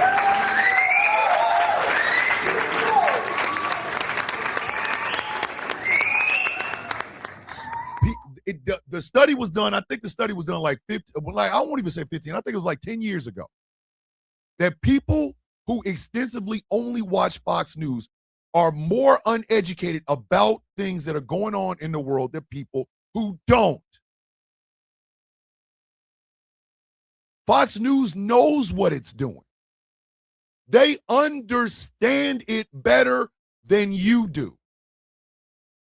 If you're a racist in the middle of America, you don't like niggers or Jews or whatever, Fox News will feed that shit to you. They will feed it to you. You'll be less educated. The COVID crisis is a goddamn huge, perfect example of what I'm talking about. People died. Lives were lost because Donald Trump and Fox News was feeding them bullshit. The Tea Party was not an organic thing. I really need you to understand this. The Tea Party was not an organic thing. It was backed by the Koch brothers, Club for Growth, Heritage Foundation. But Fox News pumped that shit out like this was this organic. It just came from the soil. No, it didn't. It was manufactured. It was AstroTurf. To death. Shit wasn't organic. Fox News fed that to you. That's why when the Occupy Wall Street movement happened shortly thereafter, oh, it's just a bunch of hippies wanting some free shit. The algorithm has been put in place since before we even knew what the word algorithm meant. Why do you think so many people don't understand the difference between communism and socialism? Why do you think that is? It is because they have been fed this shit. We're not taught to study. We're not taught to research. We're not. We're taught to react. I talked about this when I talked about Christopher Nolan. Christopher Nolan and Ryan Coogler, I will put, those are the only two I've seen doing that. They do not direct films to you. They direct the film they want, the vision they want, and they demand that you come with them. They don't direct to you. They direct what they want, and they force you to come to them, which is what any good artist would ever do. Sinners is a masterpiece, not just because Ryan Coogler and Michael B. Jordan and vampires and nothing like that. It is a literal celebration of the heart and spirit of blackness. If your silly ass was not prepared for it, it is because it wasn't directed to you. It wasn't directed by Ryan Coogler for you. No, it was directed by Ryan Coogler. Bring your monkey ass over here and come watch this. Christopher Nolan has never directed a film directly for the audience. He's always directed what he wanted to direct and forced you to come to him. Inception, the Dark Knight trilogy, Interstellar, Tenet, Dunkirk, Oppenheimer. He directs what he wants to direct, and he forces you to use something a lot of people has turned off, which is their mind. We don't have that in news anymore. We report, you decide. What is there to decide? Oh, I get it. I get it. I get it. Let me decide whether or not I care about this. Let me decide whether or not I believe this. Let me decide for myself whether or not this is really happening. Oh, I don't think it's happening, so therefore it isn't. Fox News just gave this shit to you. Just gave it to you. You got people that are not anywhere near the city of New York City chirping about what Zoran Mamdani, the mayor of New York City, is doing. Bitch, you don't even live here. He's bringing in communism. Mike Johnson, mini Mamdanis. Bitch, what the hell is that? What was that? Mini Mamdanis. Word. You got your ass up and in front of a camera and said that shit.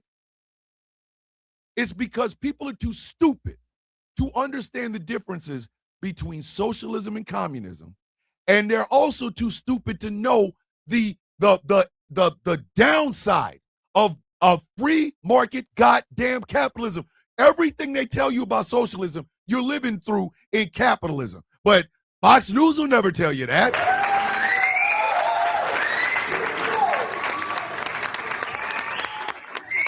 Fox News will never tell you that. You got to be kidding me. You got to be kidding me. Taz goes live Monday through Friday, bringing the news. Is she sassy? She is. She's supposed to be. But she's not sassy because, oh, wow, the algorithm. She's sassy because that is the person that she is. Her personality screams. But the news should scream just as loud. Jeff Kennedy does a 60-minute style news show every Sunday, 3 and 4 hours. No, he's not going to give you some goddamn clips and bite-sized shit. He's not supposed to. But you, as the algorithm, you choose to either seek this shit out or not. And if you will seek out or not with news and information, you will do the exact same thing when it comes to advocating for something, being an activist for something, or bringing awareness to something. You will do the same thing. It is literally, you will do the same thing. You will. I seek out people. I seek out people. I am not satisfied with just sitting on my laurels. I can't. I was a staff sergeant in the United States Army, okay? I was trained from 18 that when in charge, be in charge. I don't do bite-sized shit. I can't. It is physically impossible for me to do. Even with my ass having ADHD, I still can't do bite-sized shit because if I got no context, I got no reason to listen to you. I don't. I need all that, B. I need all that. I need all that. Don't give me half a sandwich, bitch. Either give me the whole thing or don't give me shit at all. So I seek out these things. The purpose of the Villains Guild is to seek out these people that want to affect change. We don't expect bite size. We don't expect quips. We don't expect sound bites. We expect you to know what the F your ass is talking about when you stand in front of that camera and you stand under the banner of the Villains Guild. We expect this. Whether it's humorous or educational, you don't get to be hanging out with us simply by, oh, well, you know, I make videos. Here's some ratchet shit. Bitch, you got to go. We don't want you anywhere near us. Our organization is built on the idea of seeking the advocates, seeking the activists, seeking those who want to spread awareness, whether it's here, the UK, Canada, wherever. You don't get to be a part of us. You don't get to be a part of the Villains Guild. If all you bring to the table is ratchet bullshit, we can see that any damn place else. You will not mess up the algorithm that is embodied in the 3 laws of the Villains Guild. And as long as my ass is brutalist, it will never happen under my watch. I do not care if y'all get along. I've told you this in the beginning. If you're a member of the guild, I don't care if you don't like another person, member of the guild. If they're bringing activism, awareness, or advocacy, there's your lane over there, there's their lane over there, you're still both Villains Guild, shut your ass up. We do not do bite size here. None of us. We do not do bite size. And as leader, I demand, not even asking, I demand that you don't do bite size.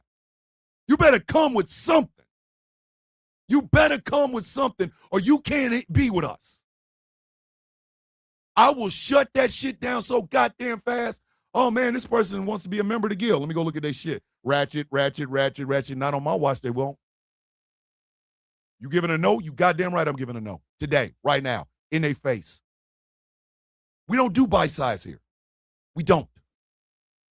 I don't care if it's a clapback. It's the most thoroughly thought out clapback that is going to help advocate for something you've ever seen in your goddamn life. The Villains Guild controls the Villains Guild algorithm, and we have already made it abundantly goddamn clear. There are 3 laws to this. 3. There is no getting around them. There is no circumventing them. You will be authentic. I don't want a clown representing the organization I helped define. You will be authentic. I don't give a shit if you're a goth. I don't care if you are a bisexual goth. I don't give a shit. Be yourself. Tell the truth. We got way too many people doing clip farm lying. God damn it, tell the truth. If it takes you 6 hours to tell it, tell that goddamn truth. Fight for those who cannot fight for themselves. That means we don't punch down. We go after the big fish. And no, we ignore nothing. If it's in your comment section, it could spread. You kill it where you see it. Especially if they are trying to take the voices away from people who literally don't have one. You fight all of it. Those are laws. I adhere to them. The brutalist is the embodiment of it. Whoever sits in the chair after I'm gone, they will embody the 3 laws. And none of the shit that we do can be prepackaged in little clips. We don't do clips in the Villains Guild. We don't do clips in the Outcast Nation. We do meals. We're not going to give you 1 potato chip, bitch. We're going to give you a 7-course meal. You better bring your goddamn appetite.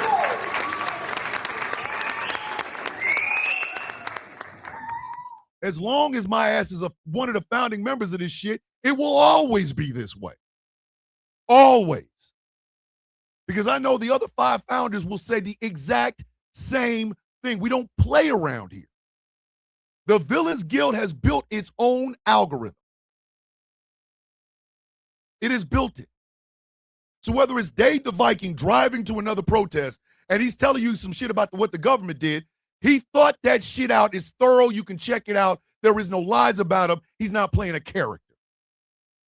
When Tiger Bomb is in the gym pointing,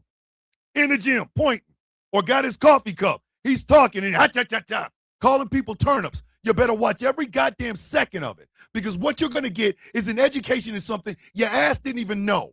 Oh, well, it's 10 minutes. Bitch, you got time?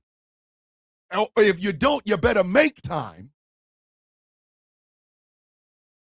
There has to be a pushback. Love you, Shab. Be safe, brother. There has to be a pushback on the algorithm. There has to be. But the only people that can do it is you. You're the only person. You built that shit. What did Damson Idris say in Snowfall? I built this shit, brick by brick.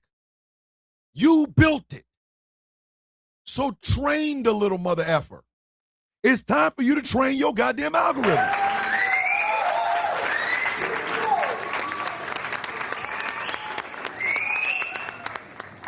The ratchetness on Love and Hip Hop is already on video. You don't need to see it. It's the same shit.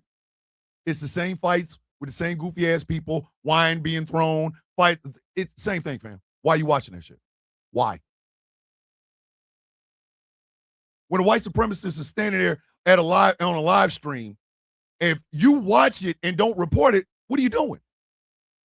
What are you doing? You gonna hear the same shit? Nigger, nigger, the Jews run, nigger, Jews, the Jews, nigger, run, Mexican.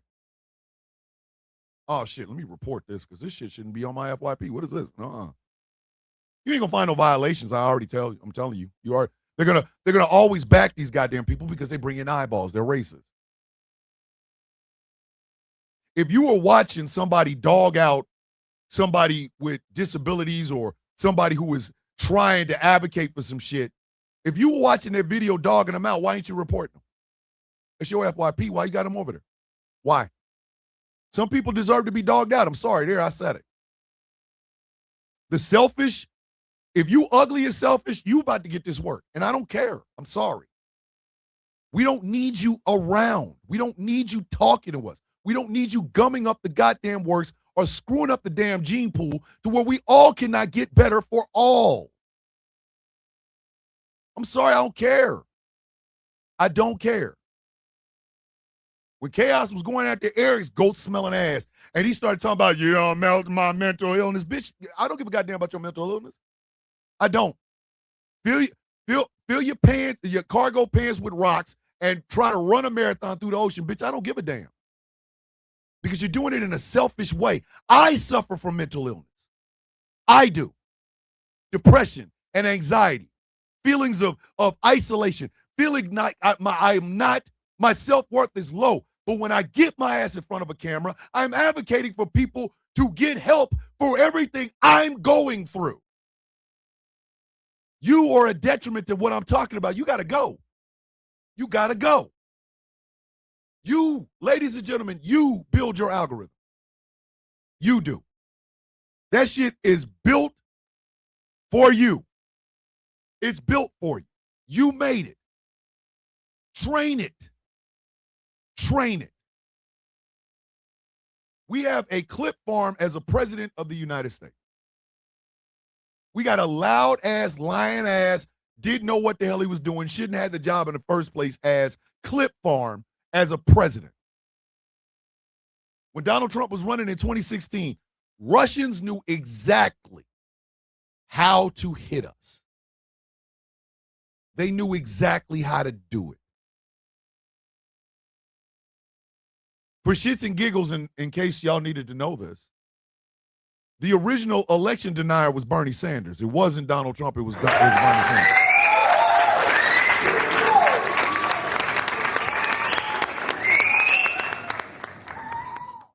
Cat's out of the bag now, ain't it? The original election denier was Bernie Sanders.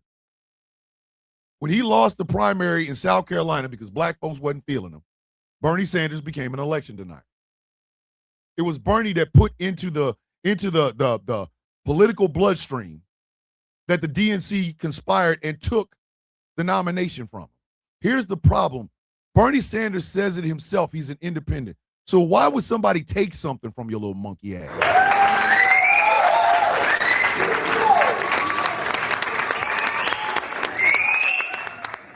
Bernie said it.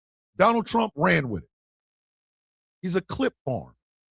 But people kept giving his bitch ass ideas. And we are now where we are today. Everybody's like, well, we can just, listen, we could just ignore Chud the Builder. The F we can.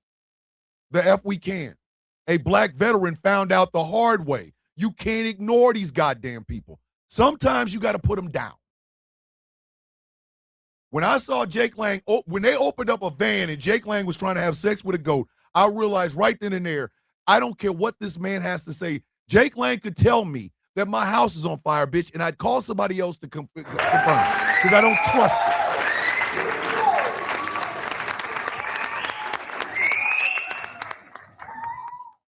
All of this feeds the algorithm.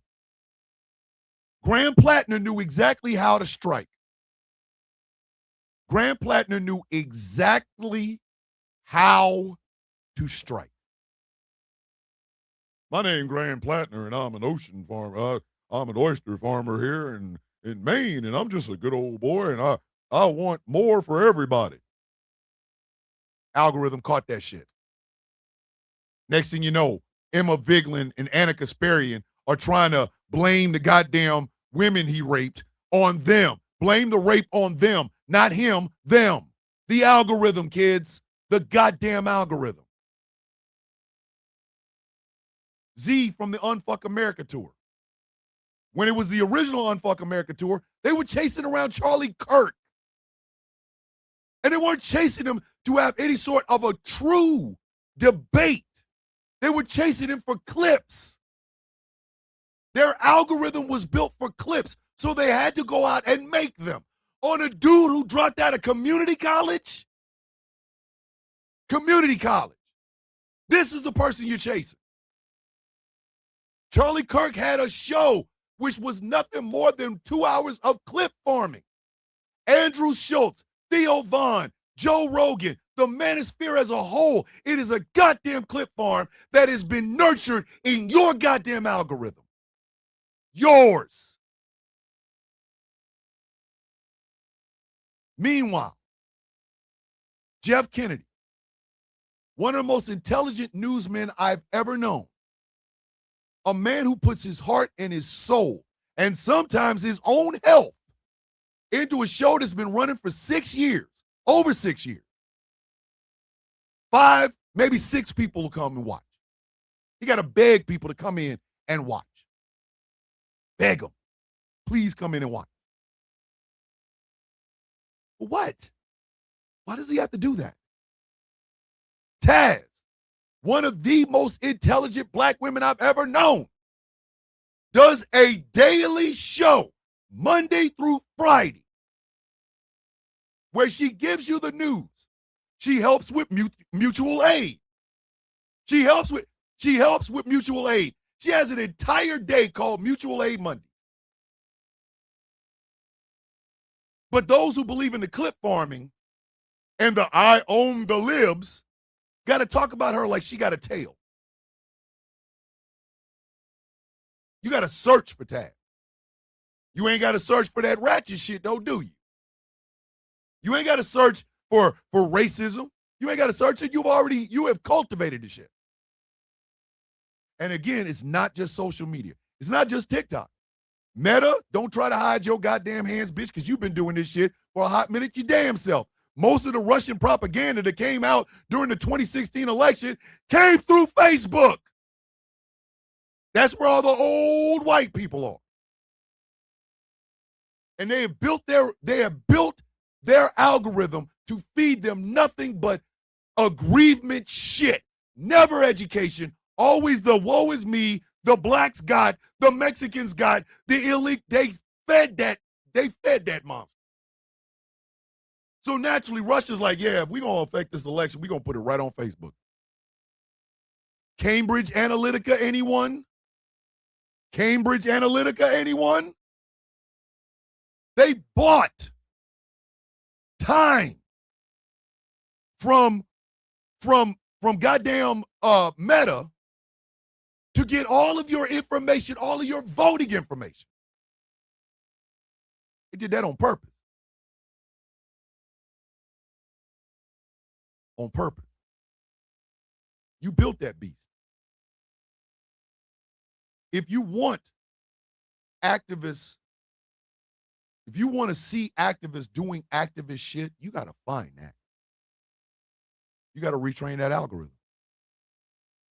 If you want to see advocates doing advocate work, doing advocacy, you got to find that. You got to retrain that goddamn algorithm. You want to be aware of something. You might have heard it fleeting.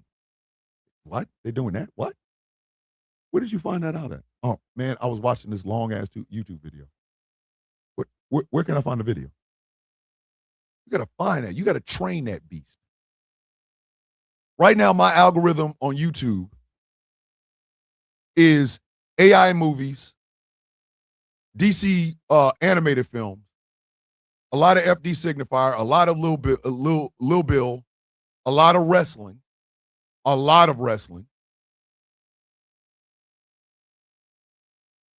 because that's what I watch. But the thing about it is, if you look at the algorithm on our YouTube channel right now, you will see the FD signifiers. You will see the Olenas. You will see the Cindyvilles. You will see the Tabitha Speaks. You will see the Taz Jays. You will see this because we trained it. We trained it. It didn't give us a bunch of ratchet shit because we didn't ask for it. There are a bunch of racist ass people that want to critique the Odyssey. I made goddamn sure I don't want to see that shit. Nope, get that shit away from me. Go on over there with that. I don't need it. Thank you. Keep it the F away from me, please. Train that bitch. So how do we solve the problem of the AAAs versus the algorithm? The key is you.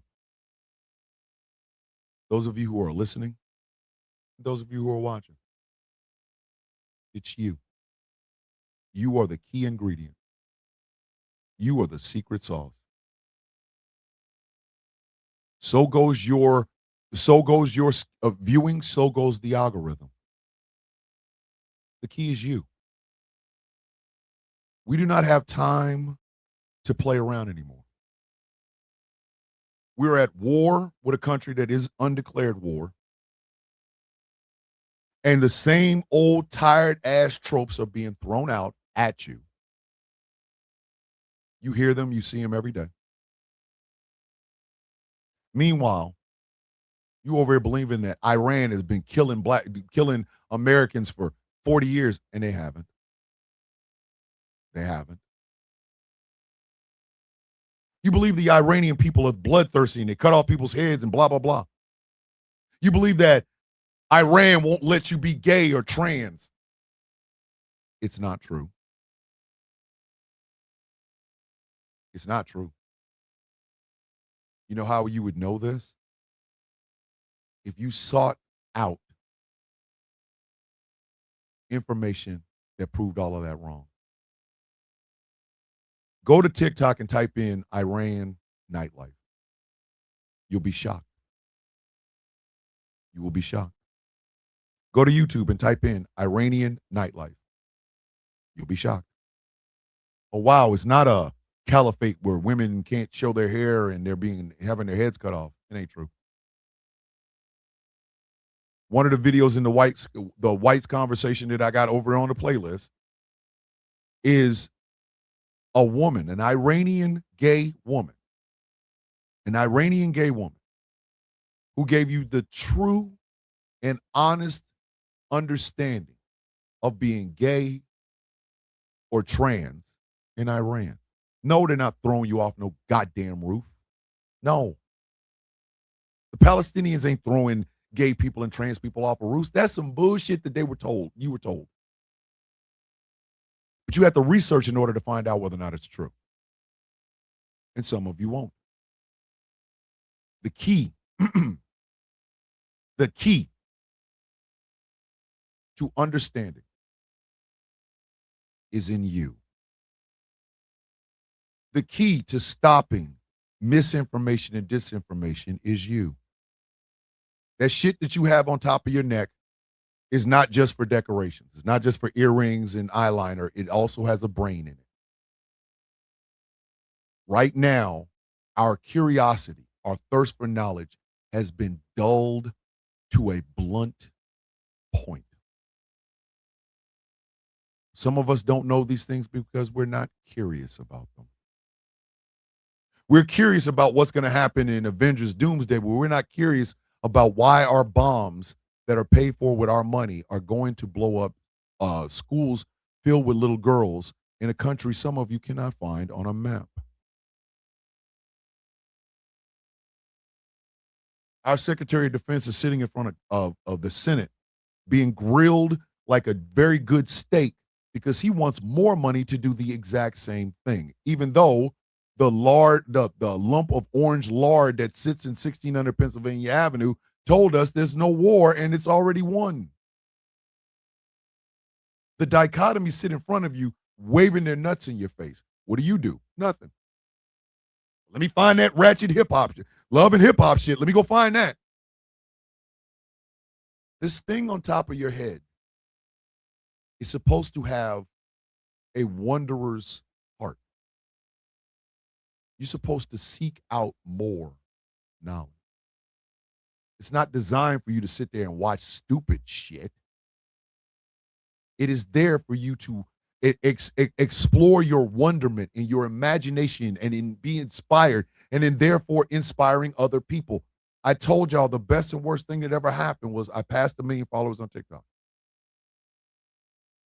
Because before that, I could be the advocate I truly knew I could be. Every word didn't have to be spoon-fed or checked to make sure it was correct or incorrect. I could just say what I wanted. And people listen. A lot of them. But once I passed 1 million followers, I became a brand. And a brand can be hurt. A brand can be hurt. So now I got to think about the algorithm. You got 1 million followers, Thomas. You got to think about the algorithm. People would always introduce me. Oh, it's Thomas Bishop. He's got 1 million followers. And now I'm like, I hate that shit. Because I'm not an advocate anymore. I'm not. I'm a brand. People were joining the Villains Guild because of the brand, not because of the person or anything that was being said. It was because of the brand. Well, if I hang out with Thomas Bishop, he's got 1 million followers. Oh, wow, I can get 1 million followers too. It was a brand. And a brand can be taken down with lies by somebody who was doing worse and has done worse, yet nobody holds him accountable because he's the sort of bitch that goes running into courthouses and shit.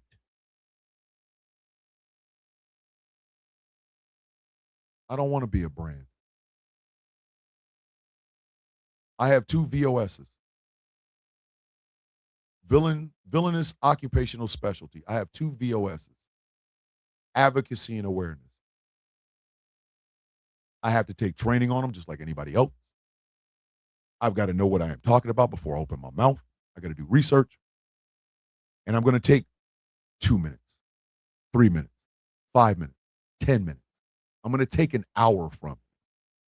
I am. And I do not apologize for it. Because my 2 VOSs is advocacy and awareness. I built my algorithm brick by brick. And you can do the same.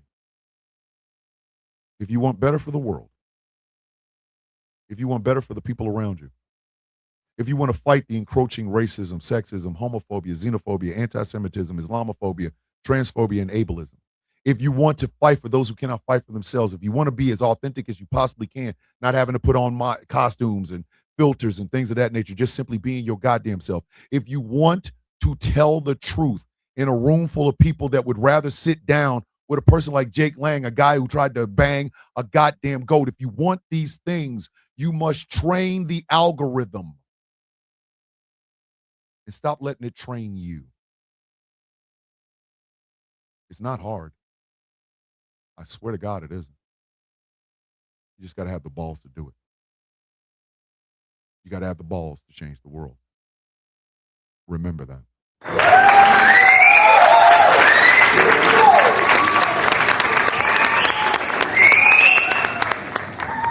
Sorry about the late start, but this was an important topic, and I thank all of you for coming in. I thank all of y'all for reacting in the chats and everything. It is a great thing. Hold on a second.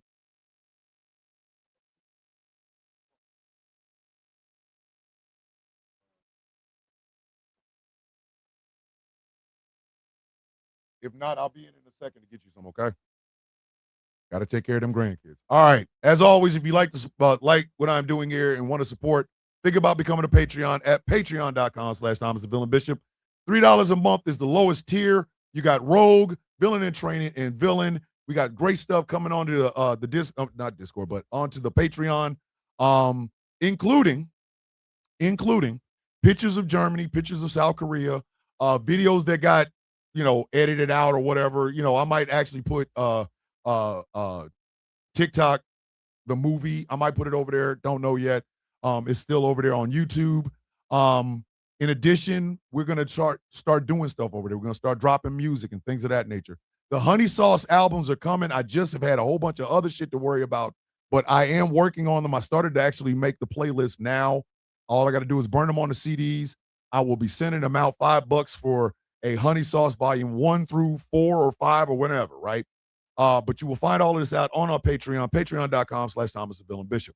The Sound of Coffee Shop is open, it's running, it's piping hot. If you're over on Instagram, the link is over there on the screen.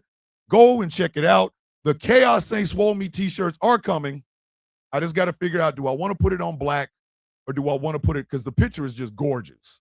Not him. I'm not saying him. You know what I mean? Yeah. He find the Taz. Taz thinks the man is gorgeous. I just think of him as my big brother. I ain't trying to look at him like that. But the rendering is fantastic.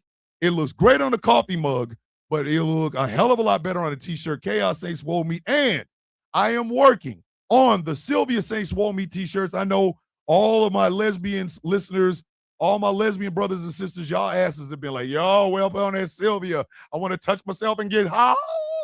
So the Sound of Coffee, all one word, shop.fourthwall.com. Before I leave, as always, I leave you with the universal greeting of the coffee beans. Bow your... Oh, let me stop. The Villains Guild and the Outcast Nation have partnered together to get Joey the best 6th birthday humanly possible. Joey is a 6-year-old, beautiful, soon-to-be 6-year-old who has been battling cancer and is finally leaving the PICU. And we want to make sure that we celebrate Joey in all aspects. I will be buying and mailing Joey a May Your Day Be as Sweet as the Coffee in Your Cup t-shirt so that she can wear it while she celebrates. She will be turning 6 on July 31st. She's been battling cancer and is finally able to leave the PICU and return home. If you can help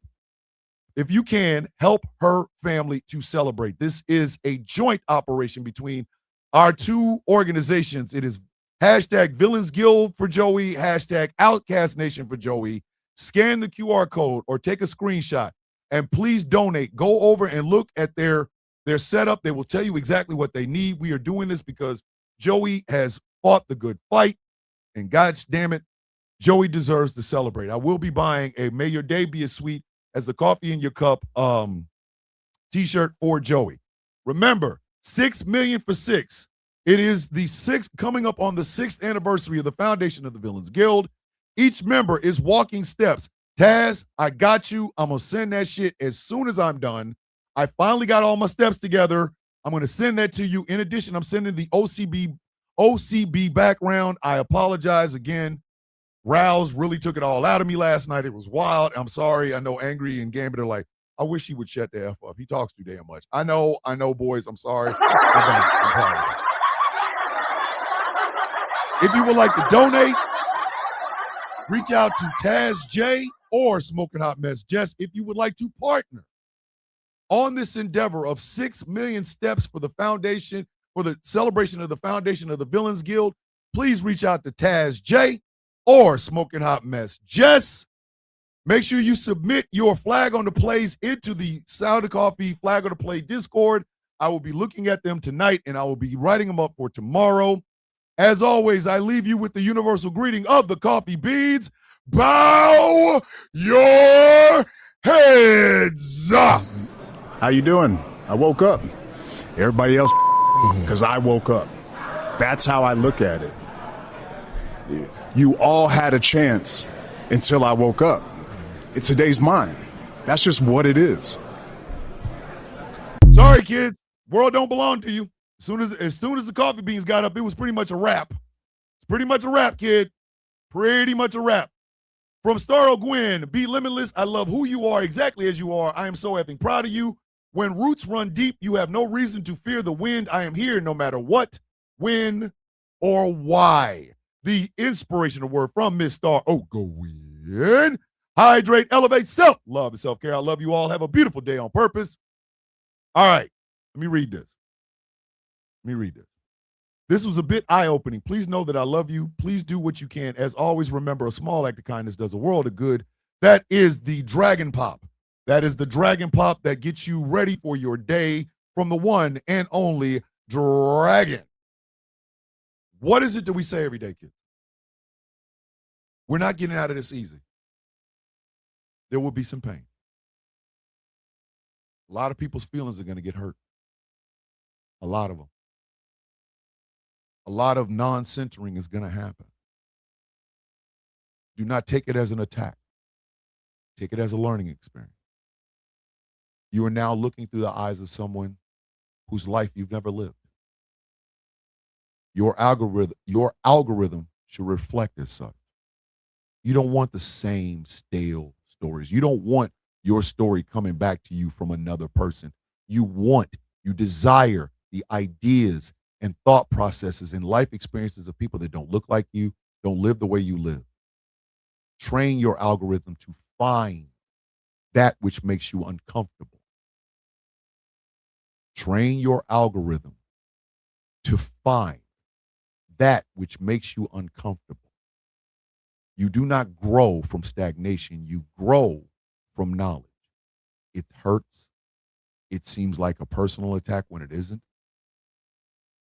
But it is your way of being one with the world, not just your little corner that you live in. Seek knowledge and train your algorithm to do so as well. Because we're not getting out of this bitch on some easy shit. It's not going to happen. We're going to have to work our asses off, myself included. We got to do it. You can't change the world by running it on a hamster wheel. You got to let that wheel break. And you got to explore and be prepared for the uncomfortable, because that's what makes you grow.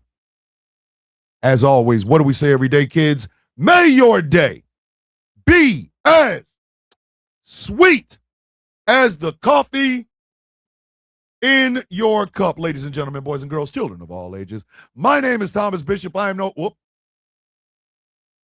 Ladies and gentlemen, boys and girls, children of all ages, good morning, Mr. and Mrs. America, and all the ships at sea. My name is Thomas Bishop. I am known as the villain. My title and designation is the brutalist, the leader of the Villains Guild. My villainous occupational specialties are advocacy and awareness. I lead the mighty Villains Guild. I am a proud, upstanding member of the Outcast Nation, and this has been a Truthful Thursday episode of